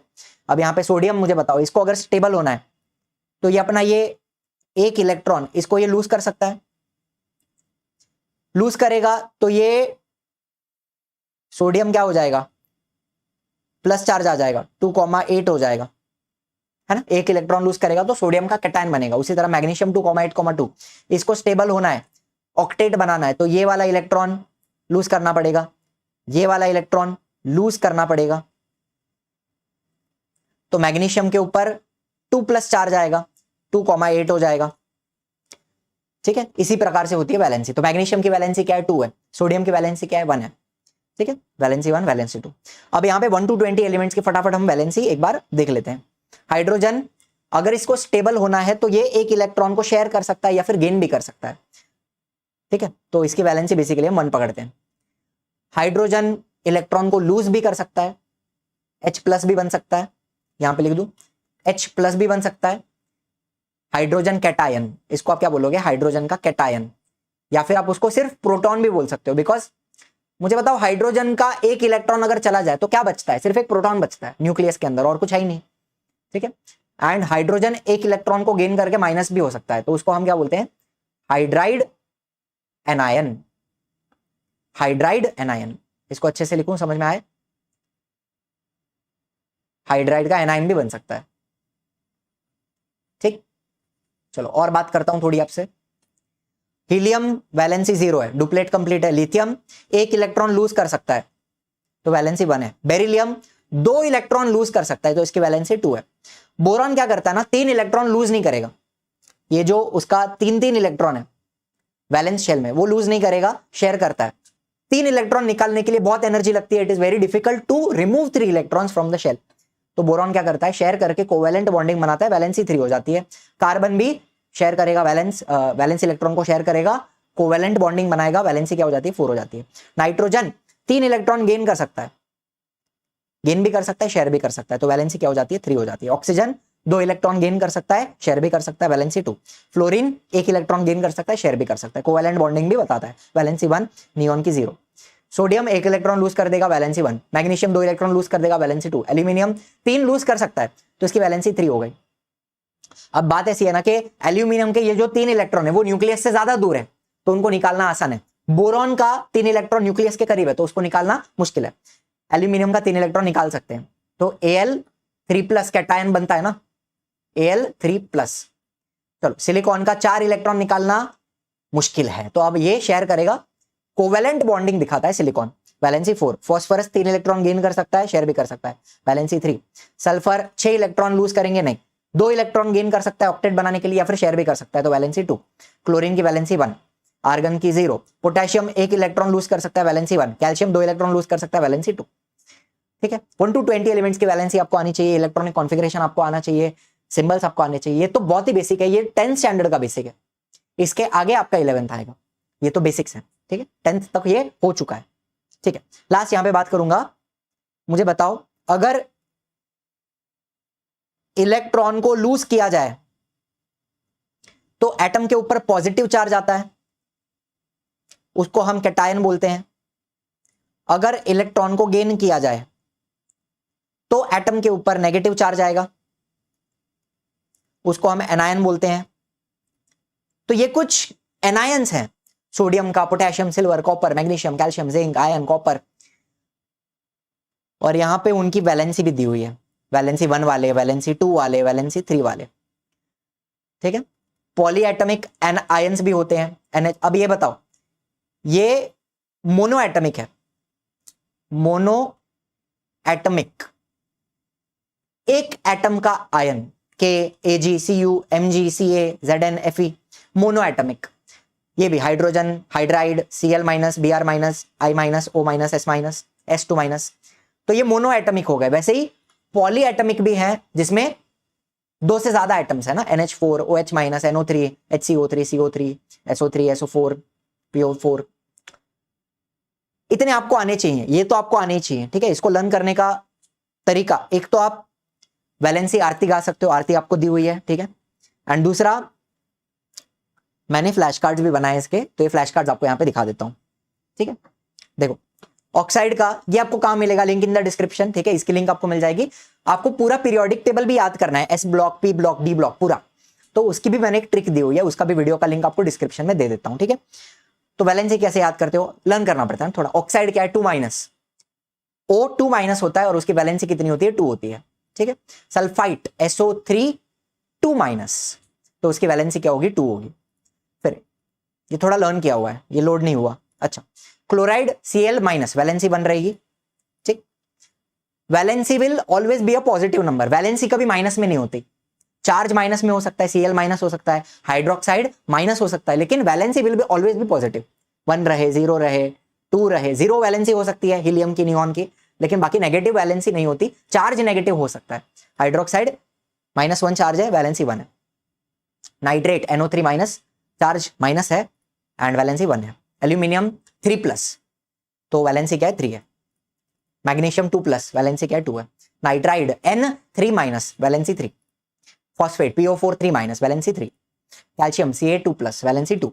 आयरन वेरिएबल वैलेंसी, अच्छा वेरिएबल वैलेंसी क्यों आती है वो भी आपको बताऊंगा, चाहिए तो आयरन का, कॉपर का, ये भी हम देखेंगे, ठीक है। स्ट्रक्चर ऑफ एटम बताया कि न्यूक्लियस रहेगा, न्यूक्लियस के अंदर प्रोटॉन है, न्यूट्रॉन है, इलेक्ट्रॉन को शेल्स में भरा जाएगा। शेल्स को, ये जो शेल्स हैं उनको हम क्या बोलते हैं, उनको हम एनर्जी लेवल्स बोलते हैं, ठीक है। शेल्स को क्या बोला जाता है, एनर्जी लेवल। उसके अंदर इलेक्ट्रॉन को फिल करते हैं, लेकिन शेल के अंदर और अंदर घुस के देखोगे तो आपको सब शेल्स मिलेंगे, सब शेल्स के अंदर ऑर्बिटल्स मिलेंगी। बहुत कुछ है जो आप 11th में समझने वाले हो, नया नया सीखने वाले हो, दिमाग आपका घूमने वाला है। तो एक सब शेल्स क्या होते हैं, ऑफ बो प्रिंसिपल क्या होता है, इलेक्ट्रॉन्स को कैसे फिल किया जाता है, सबसे पहले आज वो देखने वाले हैं। थोड़ा जरूरी टॉपिक है, ध्यान से सुनना, ठीक है। चलो तो मुझे बेसिक बताओ, न्यूक्लियस है, प्रोटॉन रहेगा, न्यूट्रॉन रहेगा न्यूक्लियस के अंदर, उसके बाद इलेक्ट्रॉन को फिल करेंगे शेल में। पहला शेल क्या है आपका, के शेल। के शेल का एन मतलब क्या, ये जो एन है इसका क्या मतलब है, प्रिंसिपल क्वांटम नंबर। के शेल का एन क्या होता है, 1 होता है। बेसिकली शेल का जो नंबर है, पहला शेल n=1, ऐसे सिंपल आप इसको समझ सकते हो। फिर दूसरा आ गया एल शेल, n=2। तीसरा आ गया एम शेल, n=3 एंड चौथा आ गया N shell. Principal quantum number क्या रहेगा, 4 रहेगा, n=4। ये आपके मेन शेल हो गए। मुझे बताओ इनकी कैपेसिटी आपको याद है, जो फॉर्मूला है 2n², इस फॉर्मूला को यूज करके कैपेसिटी निकाल सकते हैं, कितने इलेक्ट्रॉन शेल के अंदर भरे जाते हैं। पहले शेल में 2 इलेक्ट्रॉन जाते हैं, दूसरे में 8 जाते हैं, तीसरे में 18, चौथे में 32। ये हमने पढ़ा हुआ है शेल्स की कैपेसिटी 2n² फॉर्मूला से। अब मुझे बताओ शेल के अंदर क्या होता है, each shell is divided into sub shells. Shell के अंदर होंगे सब शेल। आइए समझते हैं, थोड़ा आपको नया सीखने मिलेगा, समझने मिलेगा, मेरे साथ साथ चलना, आराम आराम से बताऊंगा, कोई घाई नहीं है। 4 प्रकार के सबशेल होते हैं। पहला होता है एस सबशेल, उसकी कैपेसिटी होती है 2 इलेक्ट्रॉन की। एस सबशेल में सिर्फ 2 इलेक्ट्रॉन जाते हैं। फिर आता है पी सबशेल, इसमें 6 इलेक्ट्रॉन जाते हैं। फिर आता है डी सबशेल, इसमें 10 जाते हैं। फिर आता है एफ सबशेल, इसमें 14 इलेक्ट्रॉन जाते हैं। सिंपल आपको याद रखना है, एस में 2, पी में 6, डी में 10, एफ में 14। 2 6 10 14, 2 6 10 14, SPDF, ठीक है। सबशेल समझ में आ गए, 4 सबशेल हैं, SPDF 2 6 10 14। कैपेसिटीज मैंने बता दी। अब कौन से शेल में कितने सबशेल प्रेजेंट हैं ये आप समझ लो। How the subshells are arranged in the shells. पहला जो शेल है आपका के शेल, मुझे बताओ के शेल की कैपेसिटी कितनी है, 2 इलेक्ट्रॉन की है। के शेल के अंदर सिर्फ एस सबशेल होता है, उसको मैं बोलूंगा 1s। 1 क्यों लगा रहा हूं, बिकॉज पहला शेल है, तो पहले शेल का सबशेल उसको मैं 1s लिखूंगा। Are you understanding. 1s की कैपेसिटी कितनी, s की कैपेसिटी कितनी है, 2 इलेक्ट्रॉन की है। तो के शेल के अंदर 1s सबशेल होता है, उसके अंदर 2 इलेक्ट्रॉन जाते हैं। सिंपल बता रहा हूं, कोई भी रॉकेट साइंस नहीं है।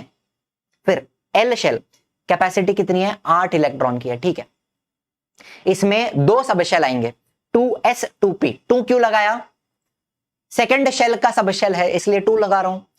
2s 2p, ये 2 सबशेल यहां पे रहेंगे। मुझे बताओ एस की कैपेसिटी क्या होती है, 2 इलेक्ट्रॉन की होती है, पी की कैपेसिटी 6 इलेक्ट्रॉन की होती है, तो कुल मिला के 8 हो गए, 2 + 6 8। तो जो 8 इलेक्ट्रॉन है उनको हम कैसे डिस्ट्रीब्यूट कर रहे हैं, 2s में 2 जाते हैं, 2p में 6 जाते हैं, कोई दिक्कत वाली बात है नहीं है। एम शेल की कैपेसिटी कितनी है, 18 इलेक्ट्रॉन की है। इसके अंदर कौन से सब शेल आएंगे, 3 आएंगे, 3s 3p 3d। 3 क्यों लगा रहा हूं, तीसरे शेल का है इसलिए 3 लगा रहा हूं, 3s 3p 3d। s का कैपेसिटी 2 का होता है, p का 6 का होता है, d का 10 का होता है। 2 + 6 + 10 कितने हो गए, 18 हो गए। तो ये 18 इलेक्ट्रॉन इस तरह से डिवाइड हो रहे हैं, डिस्ट्रीब्यूट हो रहे हैं सब शेल के अंदर, 3s में 2, 3p में 6, 3d में 10, हो गए 18। एन शेल कैपेसिटी कितनी है, 32 इलेक्ट्रॉन की है। इसके अंदर कौन से सब शेल आएंगे, 4 आएंगे, चारों आ जाएंगे, 4s 4p 4d 4f। 2 6 10 14 कितने हो गए, 32। तो ये जो 32 इलेक्ट्रॉन है, मैक्सिमम कैपेसिटी 32 इलेक्ट्रॉन, वो डिस्ट्रीब्यूट ऐसे होंगे 2 6 10 14, 4s 4p 4d 4f। कोई भी दिक्कत वाली बात है, हमेशा याद रखना पहले शेल में एक ही सब शेल है, दूसरे शेल में 2 हैं, तीसरे में 3 हैं, चौथे में 4 हैं, कोई भी दिक्कत वाली बात नहीं है, ठीक है। अब हम इलेक्ट्रॉन्स को फिल कैसे करेंगे, यहां पर आता है ऑफ-बो प्रिंसिपल। ऑफ-बो प्रिंसिपल हमें क्या बताएगा कि इलेक्ट्रॉन्स को हम पहले कौन से सबशेल में डालेंगे, फिर किस में डालेंगे, फिर किस में डालेंगे। सारे सबशेल्स की एनर्जी सेम नहीं है। इलेक्ट्रॉन सबसे पहले कहां जाता है, लोअर एनर्जी सबशेल में जाएगा, उसके बाद वो धीरे धीरे हायर एनर्जी के अंदर भरता हुआ जाएगा, ठीक है। तो ये जो सीक्वेंस है, पहले किसको भरे बाद में किसको भरे, ये सीक्वेंस हमें ऑफ-बो प्रिंसिपल से समझ में आता है। ऑफ-बो किसी साइंटिस्ट का नाम नहीं है, it is a German word. इसका मतलब होता है बिल्डिंग अप। बिल्डिंग अप मतलब हम कैसे धीरे धीरे पूरे एटम को बिल्ड कर रहे हैं, इलेक्ट्रॉन से भर रहे हैं। तो ये जो सीक्वेंस है ये हमें ऑफ-बो प्रिंसिपल से समझ में आता है। आइए समझते हैं। मैंने क्या किया, मैंने 1s लिखा, मैंने लिखा 2s 2p, मैंने लिखा 3s 3p 3d, मैंने लिखा 4s 4p 4d 4f, मैंने लिखा 5s 5p 5d 5f। 5f के आगे नहीं होता, f तक ही होता है, ठीक है। 6s 6p 6d, 6f भी लिख सकते हो लेकिन 6f भरने वाला नहीं है, इसलिए हम यहां पे लिखेंगे नहीं। 7s 7p, इतना ही लिखने की जरूरत है। अब मैं क्या बता रहा हूं, ध्यान से सुनना, सबसे जरूरी बात। इतना आपने लिख दिया, 1s 2s 2p 3s 3p 3d 4s 4p 4d 4f 5s 5p 5d 5f, ये सब आपने लिख लिया। अब आपने बनाने हैं डायगोनल एरोस। तो आपने एक एरो यहां पे बनाया, इसका मतलब है सबसे पहले इलेक्ट्रॉन कहां भरे जाएंगे, सबसे लोएस्ट एनर्जी किसकी है, 1s की है। सबसे लोएस्ट एनर्जी 1s की होती है, तो इलेक्ट्रॉन सबसे पहले कहां जाएगा, 1s में जाएगा, ठीक है। फिर कहां जाएगा, फिर वो 2s में जाएगा, ठीक है। 1s के बाद आता है 2s, 2s की एनर्जी 1s से ज्यादा होती है। फिर कहां जाएगा, फिर 2p में जाएगा, फिर 3s में जाएगा, 2p में गया, फिर 3s में गया। यहां तक बात समझ रही है। जैसे जैसे डायगोनल एरो बना रहे हैं वैसे वैसे इलेक्ट्रॉन भरे जाएंगे। 3s के बाद कहां जाएगा, 3p में जाएगा, लेकिन 3p के बाद वो 3d में नहीं जा रहा है, 3p के बाद 4s में जा रहा है, 3p उसके बाद 4s। अब कहां जाएगा, अब एक और डायगोनल बनाओ, 3d, 3d के बाद वो 4p में जा रहा है, 4p के बाद वो 5s में जा रहा है। समझ रही है बात। जिस ऑर्बिटल की जितनी एनर्जी है उसके हिसाब से हम इलेक्ट्रॉन भरेंगे। लोएस्ट एनर्जी वाला पहले भरेगा, हायर एनर्जी वाला बाद में भरेगा। तो यहां पे जो सीक्वेंस लिख रहा हूं, दिस इज लो एनर्जी से लेके हाई एनर्जी तक की मैं बात कर रहा हूं, ठीक है। तो मुझे बताओ 4s के बाद कौन आया, 3d, 3d के बाद कौन आया, 4p, 4p के बाद कौन आ रहा है, 5s, 5s के बाद कौन आएगा अभी मेरे को बताओ, 4d, 4d के बाद 5p, 5p के बाद 6s, 4d 5p। मुद्दा समझा क्या आपको, कि ये जो सीक्वेंस आपको बता रहा हूं, इस सीक्वेंस से हमें इलेक्ट्रॉन्स भरने हैं, कोई भी डिफिकल्ट बात नहीं है। चलो इसके बाद 4f 5d 6p 7s 5f 6d 7p, ये सीक्वेंस रहेगा अपना इलेक्ट्रॉन्स को फिल करने का। लोअर एनर्जी से लेके हायर एनर्जी तक की मैंने बात की। तो सबसे लो एनर्जी किसका था, 1s का था। सबसे हाई एनर्जी किसका है, 7p का है। यहां पर सबसे हाईएस्ट एनर्जी कहां होती है, 7p में होती है। सबसे लोएस्ट कहां होती है, 1s में होती है। पूरा सीक्वेंस आपको समझ गया कैसे इलेक्ट्रॉन्स को एक एक करके फिल किया जाएगा। अब देखो कुछ एग्जांपल लेते हैं प्रैक्टिस के लिए। मुझे बताओ कार्बन का एटॉमिक नंबर 6 है, 6 इलेक्ट्रॉन होते हैं, इलेक्ट्रॉनिक कॉन्फ़िगरेशन है 2,4। पहले शेल में 2 इलेक्ट्रॉन है। मुझे बताओ पहले शेल में 1s आएगा, तो मैं यहां लिखता हूं 1s। 1s के अंदर कितने इलेक्ट्रॉन जाएंगे? 2 इलेक्ट्रॉन, तो मैं ऐसे लिखूंगा 1s2। 1s में कितने इलेक्ट्रॉन है? 2 इलेक्ट्रॉन, तो 2 लिख दिए।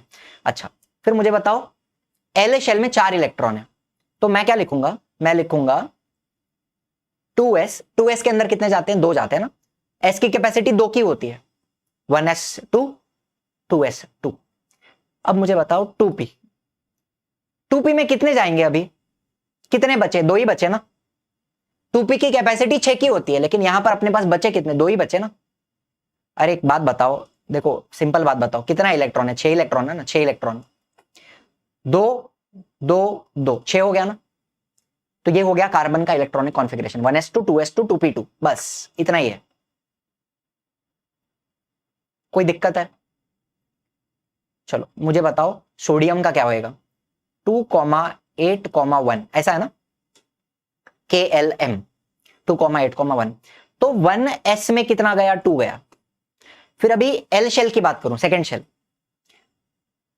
2s में 2 इलेक्ट्रॉन गया, 2p में 6 इलेक्ट्रॉन गया, हो गया। सेकेंड शेल भर गया, 2s2 2p6। फिर थर्ड शेल की बात करूंगा तो 3s में कितना जाएगा? एक ही है ना, एक ही बचा है। 3s इनकंप्लीट है, 3s1। नहीं समझ में आई बात? 11 इलेक्ट्रॉन है ना, 2 4 10 11, ऐसा हिसाब बन रहा है। ये हो गया सोडियम का इलेक्ट्रॉनिक कॉन्फ़िगरेशन। फिर क्लोरीन की बात करता हूं, चलो ये क्या है? 2,8,7 है, 17 इलेक्ट्रॉन है। तो 1s में कितना गया? 2 गया। 2s में कितना गया? 2 गया। 2p में कितना गया? 6 गया। ठीक है, अब मुझे बताओ 3s में तो 2 जाएगा, फिर 3p में कितना जाएगा?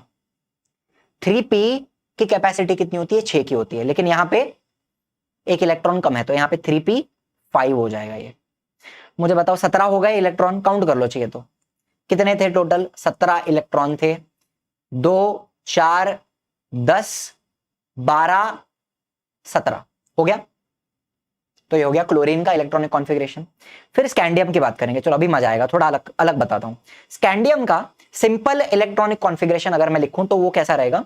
2,8,9,2 ऐसा रहेगा, सिंपल वाला। तो इसको हम हमारे फॉर्मेट में कैसे लिखेंगे? 21 इलेक्ट्रॉन से। चलो मुझे बताओ 1s2 रहेगा, 2s2 रहेगा, 2p6 रहेगा, कितने हो गए? 10 इलेक्ट्रॉन हो गए। ठीक है, चलो फिर 3s2 रहेगा, 3p6 रहेगा। 3p के बाद क्या आएगा पता है आपको? मुझे बताओ, यहां पे देखो, ऊपर ऊपर देख के बताओ, यहां देख के बताओ। 3p के बाद क्या आता है? 3d आता है? नहीं, 3p के बाद 4s आएगा ना। तो अब मैं यहां क्या लिखूंगा? मैं लिखूंगा 4s2। 4s2 भर गया। इसके बाद मैं 4s के बाद कहां जाऊंगा? 4s के बाद आएगा 3d। तो अब मैं d भरूंगा। कितना बचा है पता है? 3d में सिर्फ एक जाएगा, बिकॉज एक ही बचा है। तो ये हिसाब हो रहा है आपका। और आपको एक और सिंपल बात बताऊं तो ये जो 9 इलेक्ट्रॉन है, थर्ड शेल का 9 इलेक्ट्रॉन वो कैसे डिस्ट्रीब्यूट हुआ है?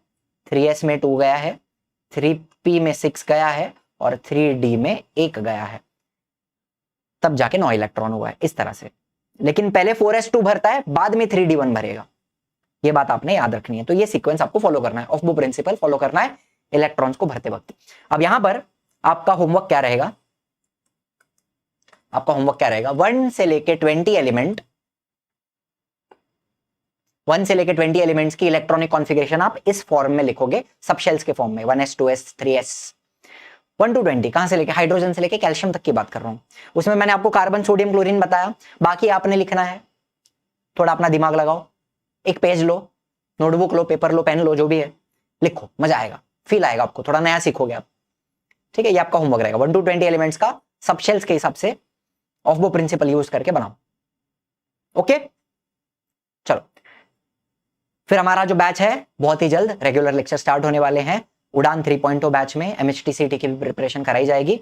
अब यहाँ पर जो बच्चे ज्वाइन करना चाहते हैं जल्दी जल्दी कर लें ताकि आपको कोई भी लेक्चर मिस ना हो। लाइव क्लासेस आपको her and each and every topic पे मिलते हैं। सिलेबस कंप्लीट हो, ऑब्वियसली हम पढ़ा रहे हैं, सिलेबस थोड़ी आधा थोड़ी छोड़ेंगे। मोबाइल पीसी टैबलेट हर जगह पे एक्सेस मिलती है, रिकॉर्डिंग मिलेगी, कोई भी लेक्चर मिस हो गया तो रिकॉर्डिंग मिल जाती है। डाउट क्लियरिंग सेशन हमारा जो है वो जूम पे किया जाएगा, ठीक है। चैप्टर कंप्लीट होने के बाद जूम के ऊपर सेशन रहेगा। लाइव रिवीजन जूम पे रहेगा एग्जाम के पहले, ठीक है। एग्जाम आपकी जो भी है उसके पहले एक बार डाउट क्लियरिंग रहेगा, रिवीजन रहेगा जूम के ऊपर, ठीक है। बात आपस में बातचीत करके हम डिस्कस कर सकते हैं। मेंटरशिप मैं हूं, शुभम सर हैं और भी हमारे जो टीचर है वो आपके लिए हमेशा तत्पर हैं, आपके लिए अवेलेबल हैं। आप कॉल पे भी बात कर सकते हो हमसे, जो भी आपकी प्रॉब्लम्स आ रही हैं पढ़ने में वो आप हमसे डायरेक्टली डिस्कस कर सकते हो। टेस्ट सीरीज 2 प्रकार की रहेगी, ऑब्जेक्टिव और सब्जेक्टिव। ऑब्जेक्टिव तो एमसीक्यूज रहेंगे, ऐप के ऊपर आपको मिलेंगे। सब्जेक्टिव टेस्ट आप लिख के दोगे पीडीएफ, उसको हम चेक करके भी आपको वापस देंगे, ठीक है। चलिए, जो टीचर्स हैं शुभम सर फिजिक्स, मैं bio, Maria ma'am chemistry, Yogesh sir mathematics, Khushi ma'am biology, ठीक है। तो ये आपके मेन टीचर्स हैं जो आपको 11th में पढ़ाने वाले हैं। पीसीएमबी ज्वाइन कैसे करेंगे? जो ऐप है इजी लर्निंग, ये ऐप डाउनलोड कर लीजिए प्ले स्टोर से। वहां पे आपको लाइव कोर्सेज का ये सेक्शन दिखाई दे रहा है, उसके अंदर आपको उड़ान 3.0 का सेक्शन दिखेगा, उसके अंदर बाय नाउ का ऑप्शन दिखेगा, उसके अंदर आपको पे ऑनलाइन या फिर स्कैन क्यूआर, डायरेक्टली ऑनलाइन भी पे कर सकते हैं या फिर क्यूआर को भी स्कैन करके दूसरे फोन से आप पेमेंट कर सकते हैं। किसी का भी फोन है, भाई का, बहन का, पापा का, जो भी आपके एल्डर्स हैं उनके फोन से भी आप पेमेंट कर सकते हैं। फिर भी दिक्कत आ रही है, इस क्यूआर पे स्कैन करके पेमेंट करके स्क्रीनशॉट भेजा जा सकता है, या फिर ये 2 नंबर हैं, इनके ऊपर आप कॉल करके आपकी जो कुछ भी प्रॉब्लम है, इंक्वायरी है, यहां पर भी डिस्कस करके आप क्लियर कर सकते हो, ठीक है। चलिए आगे चलते हैं। अब आते हैं थोड़े दूसरे टॉपिक्स पे। सबशेल आपको समझ में आ गए किस तरह इलेक्ट्रॉन को फिल किया जाएगा, क्या कहानी रहेगी। I hope everything is clear. अब देखो, ये मास नंबर हमने बहुत पहले पढ़ा हुआ है, ठीक है। एटॉमिक मास नंबर क्या होता है? The total number of protons and neutrons in the atoms nucleus. यहां पर मुझे बताओ पहले तो ये किसका एटम है, किसका एटम दिख रहा है? ये हीलियम का एटम है, हीलियम, ठीक है। इसका मास नंबर क्या होएगा? 2 प्रोटॉन है और 2 न्यूट्रॉन है, तो इसका मास नंबर क्या हो जाता है? 4, ठीक है। मास नंबर हो जाता है 4। तो basically number of protons plus neutrons, इसको हम क्या बोलते हैं? मास नंबर, ठीक है। ये अलग चीज है, mass number, proton plus neutron number होता है, उसका कोई यूनिट नहीं है, it is just a number, unitless quantity है, ठीक है, मास नंबर। अब मैं बात करूंगा एटॉमिक मास की। अलग कंसेप्ट है, मजा आएगा सुनने में, पढ़ने में मजा आएगा, ध्यान से सुनना। Atomic mass obviously it is a very small quantity, है ना। एक एटम का वजन आप कौन से तराजू में निकालोगे? एक एटम को रखोगे, उसके सामने क्या रखोगे? कैसे मेजर करोगे? एक एटम का मास कैसे मेजर कर सकते हैं? It is a very small quantity and it is not easy to measure. तो हमने क्या किया, साइंटिस्ट लोग ने क्या किया, mass of an atom is determined relative to the mass of carbon 12 atom as the standard and this has been agreed upon in 1961 by IUPAC। IUPAC क्या होता है? International union of pure and applied chemistry. तो ये sentence शायद यहां पर आपको समझ में ना आए, कोई बात नहीं, कहानी सुनो।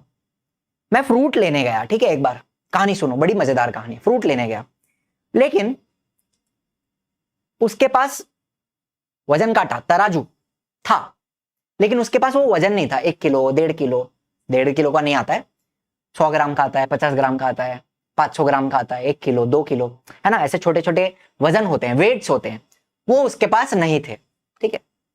तो फिर वो कैसे करेगा? अगर मेरे को एप्पल लेना है, मेरे को पपाया लेना है, तो वो उसका मेजरमेंट कैसे करेगा, हिसाब कैसे लगाएगा?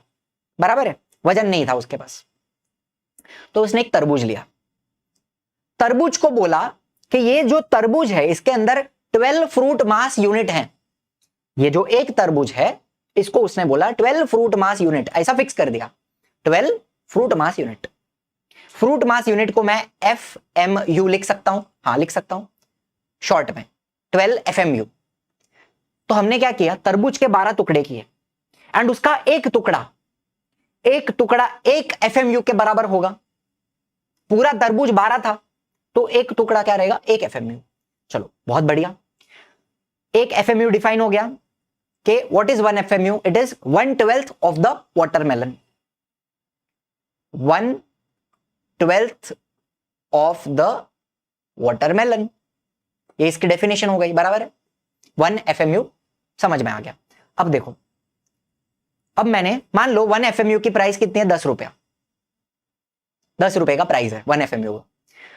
एक एप्पल रखा, उसके सामने एक टुकड़ा रखा, दोनों इक्वल हो गए।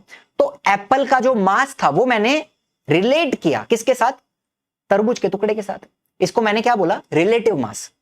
दो चीजों को आपस में कंपेयर करके, रिलेट करके मैं मास निकाल रहा हूं, this is called relative mass. ठीक है, तो यहां पे क्या मिला? एक एप्पल किसके बराबर था? 1 FMU के बराबर था, मतलब ये मेरे को 10 रुपए का पड़ा, बरोबर बात है। चलो फिर पपाया लिया, पपाया के सामने दो टुकड़े आए, पपाया और तरबूज का दो टुकड़ा, तो पपाया का रिलेटिव मास क्या हुआ? 2 FMU, तो ये मेरे को 20 रुपए का पड़ेगा, 20 रुपीज। सिंपल बता रहा हूं, ठीक है। अब मैंने यहां पे रखा खरबूजा, मस्क मेलन, उसके सामने 4 टुकड़े आए, तो खरबूजा कितने FMU का हो गया? 4 FMU का हो गया, तो ये मेरे को 40 रुपए का पड़ेगा, 40 रुपीज। फिर मैंने रखा पाइनएप्पल, पाइनएप्पल के सामने 1 2 3 4 5 6 7 8 8 टुकड़े आए, तो पाइनएप्पल हो गया 8 FMU, तो ये 80 रुपए का पड़ रहा है, 80 रुपीज। सिंपल एग्जांपल दे रहा हूं, कोई दिक्कत वाली बात है? हमने पहले क्या किया? 1 FMU डिफाइन किया एंड बाद में उसको हमने कंपेयर किया अलग अलग फ्रूट के साथ। तो हमने एक फ्रूट मास यूनिट में हमने अलग अलग फ्रूट्स का मास निकाला। एप्पल कितना है? 1 FMU होता है, पपाया 2 FMU है, मस्क मेलन 4 है, पाइनएप्पल 8 है, ऐसे। तो उसी तरह से साइंटिस्ट लोग ने क्या किया? उन्होंने कार्बन 12 एटम लिया। कार्बन 12 एटम मतलब क्या? जिसके अंदर 6 प्रोटॉन है और 6 न्यूट्रॉन है, इसको हम कार्बन 12 एटम बोलते हैं, बराबर। कार्बन 12 एटम को साइंटिस्ट लोग ने स्टैंडर्ड कंसिडर किया, स्टैंडर्ड, एंड उन्होंने क्या बोला? इसका जो मास है वो 12 एटमिक मास यूनिट के बराबर है।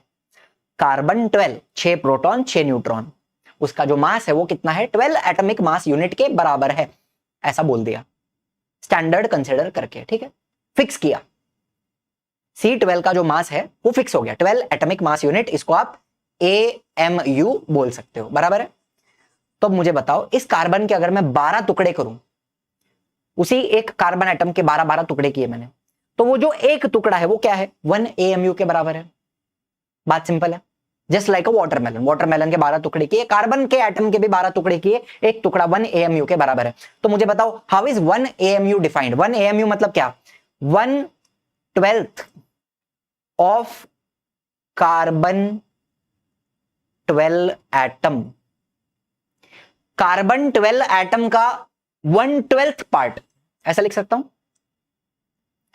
1/12 पार्ट ऑफ कार्बन 12 एटम। ये हो गया आपका 1 एटमिक मास यूनिट का बेसिक डेफिनेशन। क्लियर है इतनी बात? अच्छा, अब सुनो, AMU को बाद में इन्होंने सिर्फ U बोला। U मतलब क्या? यूनिफाइड मास। पहले उसको एटमिक मास यूनिट बोलते थे, बाद में उसको U बोलने लगे, यूनिफाइड मास। एंड U का एक और नाम है, इसको डाल्टन भी बोला जाता है, डाल्टन ने पहली थियरी दी थी, atomic theory of Dalton's atomic theory, तो उनके रेस्पेक्ट में यूनिफाइड मास जो है उसको डाल्टन बोला जाता है।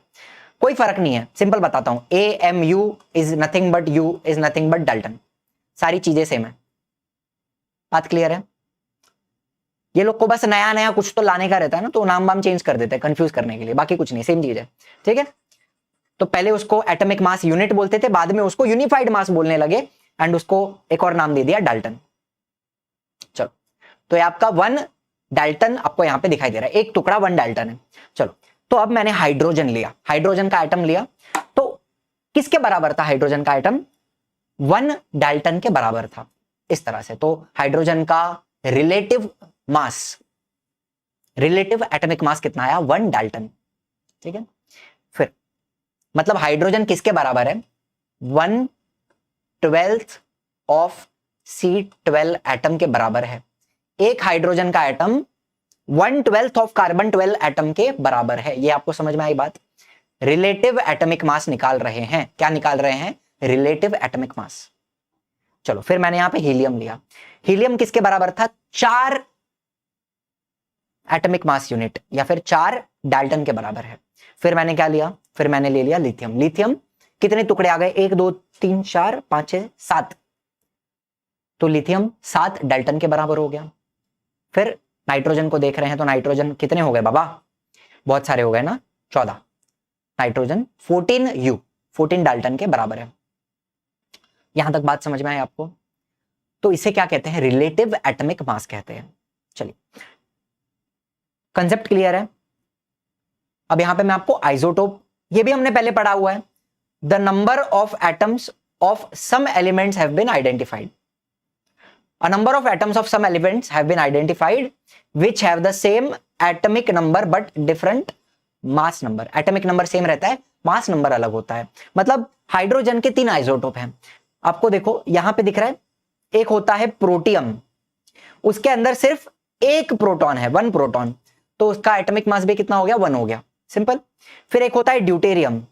ड्यूटेरियम के अंदर एक प्रोटॉन है और एक न्यूट्रॉन है, तो इसका एटॉमिक मास बेसिकली कितना हो गया? 2 हो गया। इसको ड्यूटेरियम बोलते हैं। देखो ना, यहां पे लिखा है, यहां पे लिखा है ना 1 2 3। फिर एक और होता है ट्रिटियम, उसके अंदर प्रोटॉन तो एक ही है लेकिन 2 न्यूट्रॉन है। तो मुझे बताओ, तीनों का एटॉमिक नंबर सेम है, मुझे बताओ तीनों के अंदर एक ही प्रोटॉन है, कहां लिखूं? तीनों के अंदर एक प्रोटॉन है, इसका क्या मतलब हुआ? Same atomic number. Atomic number तीनों का सेम है लेकिन मास नंबर तीनों का अलग है। Protium, deuterium, tritium, same atomic number, different mass number, इसको क्या बोलते हैं? आइसोटोप। वैसे ही कार्बन के भी 3 आइसोटोप आइडेंटिफाई हुए हैं। एक कार्बन 12 होता है। मुझे सिंपल बताओ, 6 प्रोटॉन 6 न्यूट्रॉन, तो इसका मास नंबर कितना है? 12 है। 6 प्रोटॉन 7 न्यूट्रॉन, मास नंबर 13 है। 6 प्रोटॉन 8 न्यूट्रॉन, मास नंबर 14 है। एटॉमिक नंबर सेम है। कार्बन का एटॉमिक नंबर क्या है? 6। वो चेंज हो रहा है? नहीं हो रहा है, लेकिन मास नंबर 12 भी हो सकता है, 13 भी हो सकता है, 14 भी हो सकता है। न्यूट्रॉन्स का नंबर चेंज होता है, इनको हम क्या बोलते हैं? आइसोटोप्स बोलते हैं। तो यहां पे एक और कंसेप्ट आता है जिसको एवरेज एटॉमिक मास बोला जाता है, एंड यहां पर हम आइसोटोप्स के मास को भी कंसिडर करेंगे। The average atomic mass of an element is the average atomic masses of its isotopes. Isotopes को भी कंसिडर करके हम जब मास निकालते हैं उसको एवरेज एटॉमिक मास बोला जाता है। तो 3 प्रकार के मास आपको मैंने बताया। एक मास नंबर हो गया प्रोटॉन प्लस न्यूट्रॉन, उसको हम क्या बोलते हैं? Mass number. फिर हमने रिलेटिव एटॉमिक मास निकाला, 1/12 of carbon atom, carbon 12 atom, उसके साथ हमने कंपेयर करके रिलेटिव मास निकाला, रिलेटिव एटॉमिक मास। एंड यहां पे हम क्या निकालेंगे? एवरेज एटॉमिक मास, आइसोटोप्स को भी कंसिडर करके। कैसे निकाला जाता है आपको बताता हूं, देखो इंटरेस्टिंग है। मुझे बताओ, कार्बन के 3 आइसोटोप है ना, कार्बन 12, कार्बन 13, कार्बन 14। तीनों का एटॉमिक नंबर सेम है। एटॉमिक नंबर कितना है? 6। मतलब इनके अंदर क्या है? 6 प्रोटॉन है। प्रोटॉन का नंबर चेंज होता है क्या? नहीं होता है। यहां पर न्यूट्रॉन का नंबर चेंज होता है। तो कार्बन 12, कार्बन 13, कार्बन 14, ये 3 आइसोटोप हमारे पास हैं। कार्बन 12 का एटॉमिक मास डाल्टन में, ठीक है, कितना है? 12 है। कार्बन 13 का 13.00335, मतलब it is almost 13 only. And carbon 14 का 14.00317, which is also almost approximately, round of कर दोगे 14 ही आएगा। 12, 13, 14 ये इनका एटॉमिक मास है इन डाल्टन। ठीक है, एक बात समझ के लो, यहां पे जो नंबर लिखा है ना 12, 13, 14, ये क्या बताता है? ये बताता है मास नंबर। मास नंबर मतलब क्या? Number of proton plus neutron. तो यहां पे जो 12, 13, 14 लिखा है वो क्या है? मास नंबर वाला है। फिर एटॉमिक मास जो होता है डाल्टन में जो निकाला जाता है, रिलेटिव एटॉमिक मास कंपेयर करके, वो 12, 13, 14 आ रहा है। 13.00335, 14.00317, थोड़ा सा होल नंबर नहीं है, थोड़ा सा यहां पे आपको डेसिमल में पॉइंट आ रहा है। ठीक है, कहानी समझ में आई? एंड इनका रिलेटिव एबंडेंस मतलब क्या? मतलब ये हमारे नेचर में कितना पाया जाता है। जो कार्बन 12 है वो 98.89% हमारे नेचर में है। कार्बन 13 कितना है? सिर्फ 1.108% है। एंड कार्बन 14 कितना है? 2 × 10⁻⁻10%। मतलब कार्बन 14 रेडियो एक्टिव जो होता है, जिसको कार्बन डेटिंग में यूज किया जाता है, कार्बन 14 का जो परसेंटेज है वो तो बहुत कम है। कितना कम है?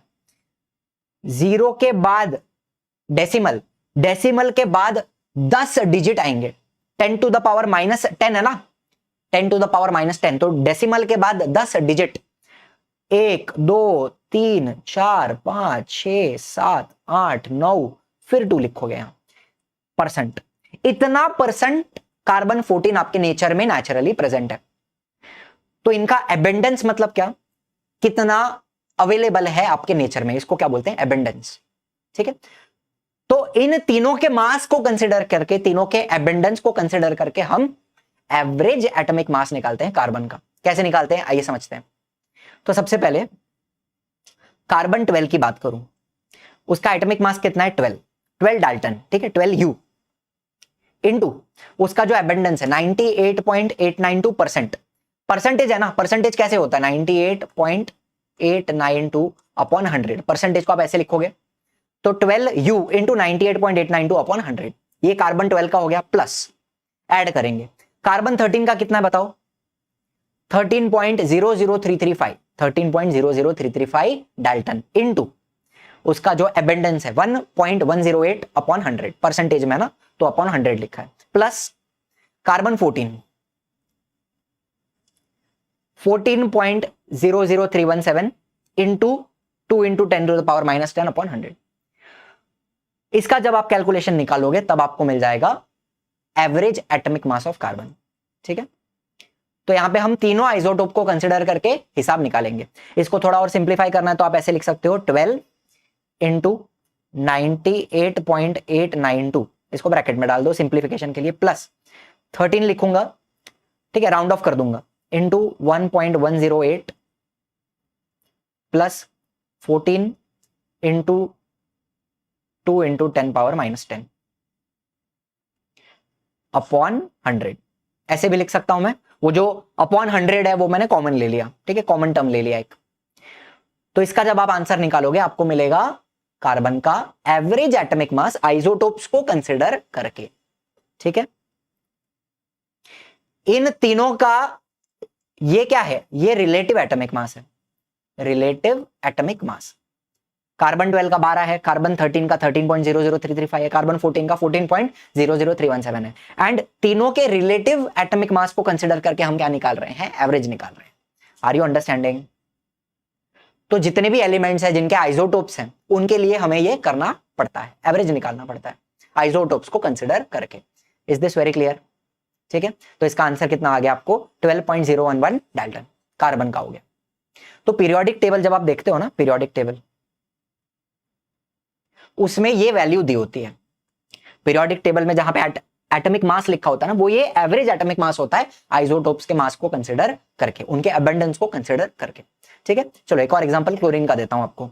अब क्लोरीन के मेरे पास दो आइसोटोप हैं। एक है क्लोरीन 35 जिसके अंदर 17 प्रोटॉन है। मुझे बताओ क्लोरीन का एटॉमिक नंबर कितना है? 17।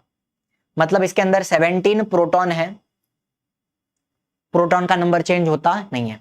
17 प्रोटॉन है, 18 न्यूट्रॉन, तो इसका क्या हो गया? 35 हो गया। फिर 17 प्रोटॉन है, 20 न्यूट्रॉन है, तो ये क्या हो गया? 37 हो गया। अब इनका जो एबेंडेंस है, क्लोरीन 35 75% मिलता है आपको नेचर में, नेचुरल, एंड क्लोरीन 37 25% मिलता है आपको नेचर में। तो इसका अगर हम कैलकुलेशन करें, करो ना कैलकुलेशन, चलो मुझे बताओ क्या करूंगा मैं? 35 इंटू 75 अपॉन 100, इसको पूरा एक टर्म डाल दो, प्लस 37 इंटू 25 अपॉन 100, करो कैलकुलेट। सब कुछ कैलकुलेट करने के बाद आपको क्या मिलता है पता है? 35.5 डाल्टन। तो ये होता है क्लोरीन का एवरेज एटॉमिक मास। तो हम जो 35.5 लिखते हैं, कैलकुलेशंस में भी लिखते हैं, पीरियोडिक टेबल में भी लिखते हैं, तो वो यहां से आता है आइसोटोप्स को कंसीडर करके। चलो आपके लिए होमवर्क क्या दे रहा हूं मैं, यहां पर नियॉन, नियॉन समझते हो, इनर्ट गैस है। नियॉन का एटॉमिक मास क्या है? एटॉमिक नंबर क्या है? एटॉमिक नंबर होता है 10, 2,8। इसको अगर मैं हमारा जो सबशेल वाला इलेक्ट्रॉनिक कॉन्फ़िगरेशन है वो लिखूं तो क्या लिखूंगा? 1s2 2s2 2p6, इतना ही, 1s2 2s2 2p6, ये रहेगा आपका नियॉन। चलो नियॉन की 3 आइसोटोप हैं, 20 वाला जिसमें 10 प्रोटॉन रहेंगे और 10 न्यूट्रॉन रहेंगे, ठीक है। 21 वाला जिसमें 10 प्रोटॉन रहेंगे और 11 न्यूट्रॉन रहेंगे, एंड 22 वाला जिसमें 10 प्रोटॉन है और 12 न्यूट्रॉन है। न्यूट्रॉन का नंबर चेंज हो रहा है, प्रोटॉन का नंबर चेंज नहीं होता है। तीनों का ये क्या है, ये रिलेटिव एटॉमिक मास है। Relative atomic mass carbon 1/12 of carbon 12, उसको के साथ कंपेयर करके तराजू के साथ ये निकाला गया है, ठीक है। तो ये जो 20, 21, 22 लिखा है, ये क्या है, ये मास नंबर लिखा हुआ है, ये मास नंबर है, प्रोटॉन प्लस न्यूट्रॉन। फिर रिलेटिव एटॉमिक मास अलग आया थोड़ा, 19.99, 20.99, 21.99, ये हो गया रिलेटिव एटॉमिक मास डाल्टन में, ठीक है, डाल्टन में। अब इसका एबंडेंस देख लो, 90.92% है, 0.26% है, 8.82% है। तो इसका कैलकुलेशन कैसा निकलेगा बताओ मेरे को, 19.9924 इंटू 90.92, ये आपका 1 हो गया, प्लस दूसरा क्या है 20.9940 इंटू 0.26, प्लस तीसरा क्या है 21.9914 इंटू 8.82 अपॉन 100। तो ये हिसाब आपका होमवर्क रहेगा, इसका आंसर आप कमेंट में डालना जब आप कैलकुलेट करोगे ना, जब आप लेक्चर देखोगे। आई होप सारी बातें यहां पे क्लियर हो रही हैं। तो ये क्या निकलता है, ये एवरेज एटॉमिक मास निकलता है। सिंपल बात बताओ, एवरेज एटॉमिक मास कहां से निकल रहा है, रिलेटिव एटॉमिक मास से ही निकल रहा है। एंड हर एक एलिमेंट के आइसोटोप हो ये भी जरूरी नहीं है, जिसके आइसोटोप नहीं होते हैं उनका सिर्फ रिलेटिव एटॉमिक मास लिखा जाता है, जिनके आइसोटोप होते हैं उनके लिए ये कैलकुलेशन करके एवरेज निकाला जाता है एंड फिर उसको लिखा जाता है पीरियोडिक टेबल में, ठीक है। तो एवरेज एटॉमिक मास और रिलेटिव एटॉमिक मास बहुत ज्यादा कनेक्टेड है एक दूसरे से, आर यू अंडरस्टैंडिंग। लेकिन एक क्लियर डिफरेंस आपको मैंने बता दिया। और यहाँ पे जो 20, 21 ये सब जो लिखा हुआ है ना, 20, 21, 22, ये सब क्या है, ये मास नंबर दिए हुए हैं, प्रोटॉन प्लस न्यूट्रॉन। तो तीनों चीजें क्लियर हुई, मास नंबर क्या है, फिर रिलेटिव एटॉमिक मास क्या है और एवरेज एटॉमिक मास क्या है। तीनों चीजें अलग हैं, अलग मतलब कनेक्टेड है, सब कुछ कनेक्टेड है, ठीक है। But I hope point is clear. चलो फिर आइसोबार्स की बात करूंगा। कौन सा बार, आइसोबार। अब यहां पर चलिए मुझे बताइए 18 प्रोटॉन, ये किसका एटम है 18, एटॉमिक नंबर 18 कौन होता है, आर्गन, आर्गन। उसमें 22 न्यूट्रॉन है, 22 न्यूट्रॉन 18 प्रोटॉन। तो मुझे बताओ इसका मास नंबर क्या हुआ, 18 प्लस 22 40। ये इसका क्या है, मास नंबर है। Proton plus neutron mass number क्या है 40 है आर्गन का। वैसे ही ये कौन है बताओ, 20 प्रोटॉन, मतलब ये कौन है, कैल्शियम है, कैल्शियम 20 प्रोटॉन्स, एटॉमिक नंबर 20। अब इसका मास नंबर क्या होएगा, 20 प्रोटॉन है और 20 न्यूट्रॉन है, तो इसका भी 40 हो गया मास नंबर। तो ऐसा भी हो सकता है कि दो अलग एलिमेंट है जिनका एटॉमिक नंबर अलग है, यहां पे लिख रहा हूं different atomic number but same mass number, इनको बोला जाता है आइसोबार। पढ़ो, एटम्स ऑफ, ओहो कहां चला गया, क्या लिखा है, atoms of different element with different atomic number, atomic number अलग है but same mass number, they are known as isobars. Simple एक छोटा सा डेफिनेशन, एक छोटा सा कंसेप्ट आपको यहां पे बता दिया, याद रखना। आइसोटोप अलग चीज है, आइसोबार अलग चीज है, ठीक है। चलिए फिर अब बात करते हैं मॉलिक्यूलर मास। बहुत ही सिंपल चीज है, यहां से पूरा आपका कंसेप्ट एकदम सिंपल हो जाएगा। जो थोड़ी थोड़ी डिफिकल्ट बातें थी वो मैंने पहले कर ली, लेकिन वो भी आई होप पढ़ते पढ़ते आपको सिंपल लग रही होंगी। चलो, sum of atomic mass of all atoms in a molecule, molecule के अंदर जो भी एटॉमिक मासेस हैं, जो भी एटम्स हैं उनको ऐड कर दो तो आपको मॉलिक्यूलर मास मिलता है, ठीक है। चलो कार्बन डाइऑक्साइड की बात करूं, मुझे बताओ कार्बन का 12.011 है, लेकिन कैलकुलेशन के लिए अपन उसको राउंड ऑफ करके 12 ही पकड़ते हैं, तो कार्बन का कितना है 12 एटॉमिक मास 12। ऑक्सीजन का कितना है 16। राउंड ऑफ करके बता रहा हूं, एग्जैक्ट 16 नहीं है, 16 पॉइंट समथिंग होगा, लेकिन राउंड ऑफ करके अपन 16 लिख रहे हैं।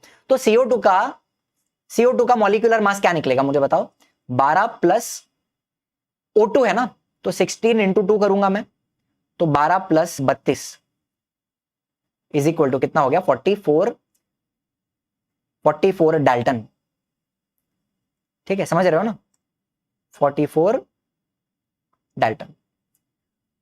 डोंट वरी, होमवर्क भी दे दूंगा आपको 2-3।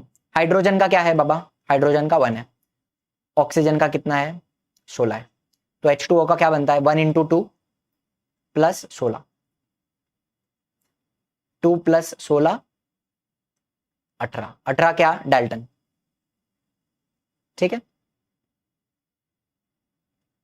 चलो फिर कार्बन का कितना है 12, हाइड्रोजन का कितना है 1, क्लोरीन का एवरेज एटॉमिक मास कितना आया था 35.5 राउंड ऑफ करके। ठीक है, 35.5। तो ये रहेगा आपका होमवर्क, कैलकुलेट करना C6H5Cl, कैलकुलेट करना है इसको। H2SO4 में हाइड्रोजन का कितना है 1 है, सल्फर का कितना होता है 32 होता है, एंड ऑक्सीजन का कितना है 16 है। ये भी आपका होमवर्क, कैलकुलेट करो। और भी कुछ कंपाउंड्स है, देखो कोई भी कंपाउंड आप उठाओ, आपने बहुत सारे कंपाउंड्स पढ़े ना, यहाँ पे अगर लिखने जाऊं मैं लिख देता हूं कुछ, NaNO3, फिर CaSO4, PbCl2, NO2, HNO3, CaCO3, NH4Cl। करो प्रैक्टिस, बहुत सिंपल है, बस आपको एटॉमिक मासेस को ऐड करते जाना है। इसमें आपको थोड़े थोड़े एटॉमिक मासेस लर्न भी होने चाहिए। अब जैसे ये बेसिक है, कार्बन का, ऑक्सीजन का, हाइड्रोजन का, दीज आर बेसिक्स, तो इतने तो आपको याद होने चाहिए। कोशिश करना 1 to 20 का आपको याद हो, तो आपको इजी जाएगा आगे का काम। ठीक है, बिकॉज ज्यादातर ये जो कंपाउंड है ये सारे 1 to 20 के ऊपर बेस्ड है। ठीक है, इसमें सिर्फ एक जो ये वाला पार्ट है पीबी, ये थोड़ा अलग है, बाकी सारे 1 to 20 के ऊपर बेस्ड है। तो 1 to 20 अगर आपको अच्छे से आते हैं तो आप निकाल सकते हो। ठीक है, चलिए आगे चलें। फॉर्मूला मास क्या होता है, बाय द वे अभी जो मैंने मॉलिक्यूलर मास निकाला, रुको इसको इरेज करता हूं, सेम चीज है, फॉर्मूला मास कुछ अलग नहीं है, सेम चीज है। फर्क सिर्फ इतना है कि ये जो मॉलिक्यूलर मास है ये हम कोवैलेंट कंपाउंड्स, कोवैलेंट कंपाउंड का मॉलिक्यूलर मास निकालते हैं जहां पे कोवैलेंट बॉन्ड होता है। एंड फॉर्मूला मास कब निकाला जाता है, जब आप एक आयोनिक कंपाउंड की बात करते हो। बिकॉज आयोनिक कंपाउंड के अंदर क्या है पता है, मैं अगर NaCl की बात करूं तो एक NaCl एक सेपरेट मॉलिक्यूल नहीं है। NaCl में कैसा होता है NaCl NaCl NaCl NaCl, ऐसा पूरा एक क्रिस्टल बना हुआ रहता है। आर यू अंडरस्टैंडिंग, ऐसा एक पूरा क्रिस्टल स्ट्रक्चर होता है। तो यहां पर हम सिर्फ एक Na और एक Cl को कंसिडर करते हैं, तो उसको हम एक फॉर्मूला मास बोलते हैं। ठीक है, it is used for ionic compound which do not form discrete molecule. NaCl का एक सिंगल मॉलिक्यूल नहीं होता। फॉर एग्जाम्पल H2O का एक सिंगल मॉलिक्यूल होगा, हाँ होगा। CH4 का एक सिंगल मॉलिक्यूल है, हाँ है। NH3 का एक सिंगल मॉलिक्यूल है, हाँ है। लेकिन जो आयोनिक कंपाउंड होते हैं उनके अलग अलग सिंगल मॉलिक्यूल नहीं होते। It is a crystal, crystal में सारे एटम्स झुंड में होते हैं। आर यू अंडरस्टैंडिंग, एक 3D स्ट्रक्चर होता है, यहां पे आपको दिखा दूंगा, मैं फोटो डाल देता हूं। आयोनिक कंपाउंड का क्या होता है, एक 3D क्रिस्टल स्ट्रक्चर होता है। तो यहां पर हम फॉर्मूला मास यूज करते हैं। ठीक है, चलो तो 2 एग्जांपल यहां पे दिए मैंने आपको। Na का क्या होता है 23 होता है, Cl का क्या होता है 35.5। तो बताओ कितना हो गया 23 प्लस 35.5, 58.5, 58.5। सिंपल।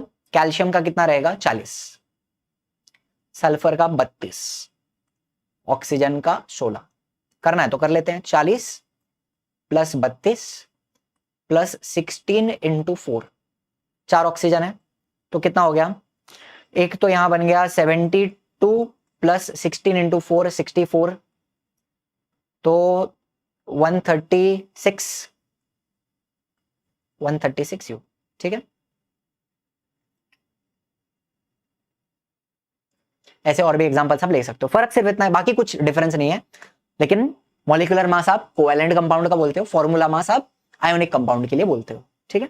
इतनी सी बात है, इतना ही डिफरेंस है। चलो फिर एक लास्ट टॉपिक पे आते हैं आज के लिए, मोल कंसेप्ट। यहां पे मैंने बस मस्ती के लिए, ये जो एनिमल है ना, इसका नाम भी मोल है, इसको भी मोल बोला जाता है, जमीन में खड्डा करके रहता है, ऐसे मस्ती के लिए फोटो डाल दिया। लेकिन ये मोल कंसेप्ट इस एनिमल से रिलेटेड नहीं है, अलग कंसेप्ट है, बहुत ही इंटरेस्टिंग और सिंपल सा कंसेप्ट है। यहाँ पे आपको बता देता हूं, 1 mole of any substance is equal to its atomic और मॉलिक्यूलर मास इन ग्राम्स। नहीं समझ में आया? नहीं समझ में आया? आएगा समझ में, 1 मिनट पानी पीने दो मेरे को, गला सूख रहा है, समझ में आ जाएगा। 1 मोल किसी भी सब्सटेंस का इज इक्वल टू एटॉमिक या फिर molecular mass taken in grams. नहीं समझा? सुनो एग्जांपल। ऑल्सो 1 मोल में 6.022 into 10 to the power 23 particles होते हैं, एटम्स हो सकते हैं या मॉलिक्यूल्स हो सकते हैं या फिर आयोन्स भी हो सकते हैं। कुछ भी समझ में नहीं आया? मुझे एक हाइड्रोजन एटम लेते हैं, चलो मुझे बताओ ये हाइड्रोजन एटम का एटॉमिक मास कितना है? 1 डाल्टन है, ठीक है। एक हाइड्रोजन एटम का एटॉमिक मास क्या है? 1 डाल्टन।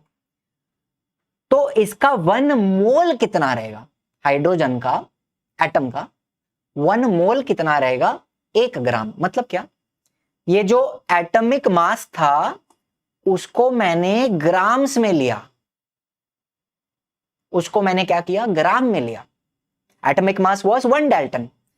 तो मैं जब 1 ग्राम हाइड्रोजन लेता हूं, 1 ग्राम हाइड्रोजन एटम लेता हूं, तो उसको मैं क्या बोलता हूं? 1 मोल बोलता हूं। सिंपल बता रहा हूं, मैंने 1 ग्राम हाइड्रोजन एटम लिया तो उसको मैंने क्या बोला? 1 मोल। एंड 1 मोल के अंदर कितने पार्टिकल्स होते हैं? 6.022 इंटू 10 टू द पावर 23। मतलब 1 ग्राम में number of atoms in 1 mole is equal to 6.022 into 10 to the power 23 atoms. नहीं समझा? मतलब 1 ग्राम हाइड्रोजन जब मैं लेता हूं, 1 ग्राम हाइड्रोजन, उसके अंदर कितने एटम्स होते हैं? 6.022 इंटू 10 टू द पावर 23। और भी एग्जांपल्स दूंगा तो आपको और क्लियरली समझ में आएगा। आप चाहो उतने एग्जांपल हम ले लेंगे, कोई डिफिकल्टी वाली बात नहीं है। एक और चीज बताता हूं, ये जो नंबर है ना 6.022 इंटू 10 टू द पावर 23, इसको बोला जाता है एवोगाड्रोस कांस्टेंट। एवोगाड्रोस कांस्टेंट, ठीक है। एक साइंटिस्ट थे, उनके रेस्पेक्ट में ये उनके नाम के ऊपर रखा गया है, एवोगाड्रोस कांस्टेंट, ठीक है। एक और एग्जांपल, मान लो मैंने हाइड्रोजन मॉलिक्यूल लिया, हाइड्रोजन मॉलिक्यूल H2, तो इसका एटॉमिक मास कितना होगा? 2 डाल्टन, बिकॉज 2 हाइड्रोजन है, एक मॉलिक्यूल। यहां पे क्या? मॉलिक्यूलर मास की बात कर रहा हूं मैं, एटॉमिक नहीं, मॉलिक्यूलर मास। इसके पहले मैंने क्या लिया था? हाइड्रोजन एटम की बात की। यहां पर मैं मॉलिक्यूल ले रहा हूं, तो मैं मॉलिक्यूलर मास की बात कर रहा हूं, 2 डाल्टन, ठीक है। H2, तो 1 मोल क्या रहेगा? 1 मोल विल बी 2 ग्राम। जब मैं मॉलिक्यूलर मास को ग्राम्स में लेता हूं तो मुझे क्या मिलता है? 1 मोल। तो 1 मोल ऑफ हाइड्रोजन मॉलिक्यूल कितना है? 2 ग्राम्स। एंड वो 2 ग्राम के अंदर कितना एटम रहेगा?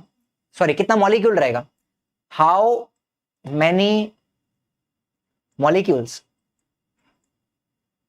2 ग्राम के अंदर कितने मॉलिक्यूल होंगे? ये 6.022 into 10 to the power 23 molecules. यहां पर जब मैंने पार्टिकल लिखा है ना, इसका मतलब क्या? एटम भी हो सकता है, अगर मैं किसी एलिमेंट की बात करूं तो एटम हो सकता है, या फिर किसी कंपाउंड की बात करूं तो मॉलिक्यूल हो सकता है, या फिर किसी आयन की बात करूं तो आयंस भी हो सकते हैं, इसलिए यहां पे पार्टिकल्स लिखा हुआ है। तो नंबर ऑफ मॉलिक्यूल्स इन 1 मोल कितना है? 6.022 इंटू 10 टू द पावर 23। कोई दिक्कत आई? और एग्जांपल लेते हैं, चलो ऑक्सीजन की बात करें, O2। मुझे एक बात बताओ, O2 ले रहा हूं, ठीक है, मॉलिक्यूल ले रहा हूं, तो इसका मॉलिक्यूलर मास कितना है? O2 का 32 है ना, 32 डाल्टन। तो उसको जब मैं ग्राम्स में लेता हूं, 32 ग्राम्स, 32 ग्राम क्या होता है? 1 मोल होता है। एंड वो 32 ग्राम में कितने मॉलिक्यूल होंगे ऑक्सीजन के O2, कितने मॉलिक्यूल होंगे 6.022 into 10 to the power 23 molecules. Water की बात करो, मुझे बताओ वाटर का क्या है 18 डाल्टन, मॉलिक्यूलर मास क्या है 18, तो उसको जब मैं ग्राम लूं 18 ग्राम, उसको मैं क्या बोलूंगा 1 मोल बोलूंगा। 18 ग्राम क्या है 1 मोल। 18 ग्राम पानी में कितने मॉलिक्यूल हैं 6.022 into 10 to the power 23। CO2 का बात करो, मेरे को बताओ, हमने कैलकुलेट किया ना मॉलिक्यूलर मास कितना था 44 डाल्टन, मॉलिक्यूलर मास 44 डाल्टन, इसको ग्राम में लो 44 ग्राम्स ऑफ कार्बन डाइऑक्साइड कितना है 1 मोल है, ठीक है 1 मोल इज इक्वल टू 44 ग्राम। 44 ग्राम में कितने मॉलिक्यूल होंगे CO2 के 6.022 इंटू 10 टू द पावर 23। और खुजली है आपको, और खुजली है, ठीक है मजा नहीं आया, ब्लैंक स्क्रीन कैसा लेने का, हाँ इधर चलो ब्लैक स्क्रीन। चलो CH4 का बात करते हैं। CH4 मॉलिक्यूलर मास क्या है, मॉलिक्यूलर मास कार्बन का 12, हाइड्रोजन का 4, कितना हो गया 16 डाल्टन। तो 1 मोल क्या रहेगा इसका, 1 मोल रहेगा 16 ग्राम, तो 16 ग्राम में how many molecules 6.022 into 10 power 23 molecules. कोई दिक्कत वाली बात है? अच्छा एक और लेते हैं, क्या लें, HCl ले लो ना, HCl। मॉलिक्यूलर मास क्या है बताओ, मॉलिक्यूलर मास हाइड्रोजन का 1 है, क्लोरीन का 35.5 है, तो कितना हो गया 36.5 डाल्टन। तो 1 मोल कितना रहेगा इसका, ग्राम्स में ले लो 36.5 ग्राम्स, ये इसका 1 मोल हो गया। सो 36.5 ग्राम में कितना मॉलिक्यूल रहेगा 36.5 grams is equal to 6.022 into 10 to the power 23 molecules of HCl। नहीं समझ में आया? और क्या ले सकते हैं, चलो H2O2 में मजा नहीं आ रहा है, कुछ अलग लेते हैं। चलो C2H5OH एथनॉल, मॉलिक्यूलर मास कितना है, मॉलिक्यूलर मास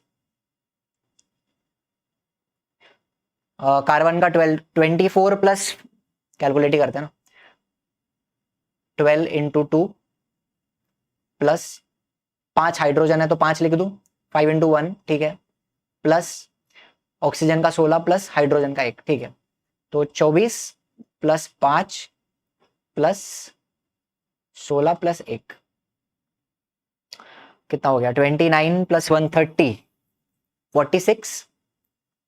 46 U। तो 1 मोल कितना है इसका 46 ग्राम्स, एंड 46 ग्राम में कितना मॉलिक्यूल्स रहेगा 6.022 इंटू 10 पावर 23। ये आपका मोल कंसेप्ट है, कोई दिक्कत वाली बात है क्या? Not at all complicated. थोड़े आप मॉलिक्यूल्स लो ना, आप आयोनिक कंपाउंड भी ले सकते हो, तो आप उसमें बोल सकते हो कितने फॉर्मूला यूनिट्स हैं, ठीक है, कि मान लो आपने, चलो एक यहीं पे ले लो ना ब्लैंक स्क्रीन। आयोनिक कंपाउंड की भी अगर बात करें तो आप NaCl भी लेते हो, तो ये इसका मॉलिक्यूलर मास क्या हो गया 23 प्लस 35.5 फॉर्मूला मास, ठीक है, फॉर्मूला मास कितना हो जाएगा 58.5 हो रहा है ना, 58.5 डाल्टन फॉर्मूला मास। तो इसका 1 मोल कितना हुआ 58.5 ग्राम्स, तो 58.5 ग्राम्स में 6.022 into 10 to the power 23 units होंगे, फॉर्मूला यूनिट्स। ये जो NaCl है इसको मैं क्या बोलता हूं फॉर्मूला यूनिट बोलूंगा, ठीक है, तो 6.022 into 10 to the power 23 formula units. ऐसी बात हो गई, कोई दिक्कत वाली बात है क्या? बिकॉज NaCl का सिंगल मॉलिक्यूल नहीं होता, 3D स्ट्रक्चर होता है, तो हम उसको एक यूनिट कंसिडर करते हैं। NaCl इसको हम क्या कंसिडर करेंगे, यूनिट कंसिडर करेंगे, ठीक है। I hope everything is clear, बहुत कुछ आज सीखा हमने। 1 मोल क्या होता है, मॉलिक्यूलर मास एटमिक या फिर मॉलिक्यूलर मास को जब आप ग्राम्स में लेते हो उसको क्या बोला जाता है, उसको मोल बोला जाता है। और उसके अंदर कितने, 1 मोल में कितने पार्टिकल्स होते हैं, 6.022 10⁻23, उसको क्या बोलते हैं, अवोगाड्रोस कांस्टेंट। ठीक है, thank you so much for watching, I will see in the next one, bye bye, जय हिंद, जय महाराष्ट्र।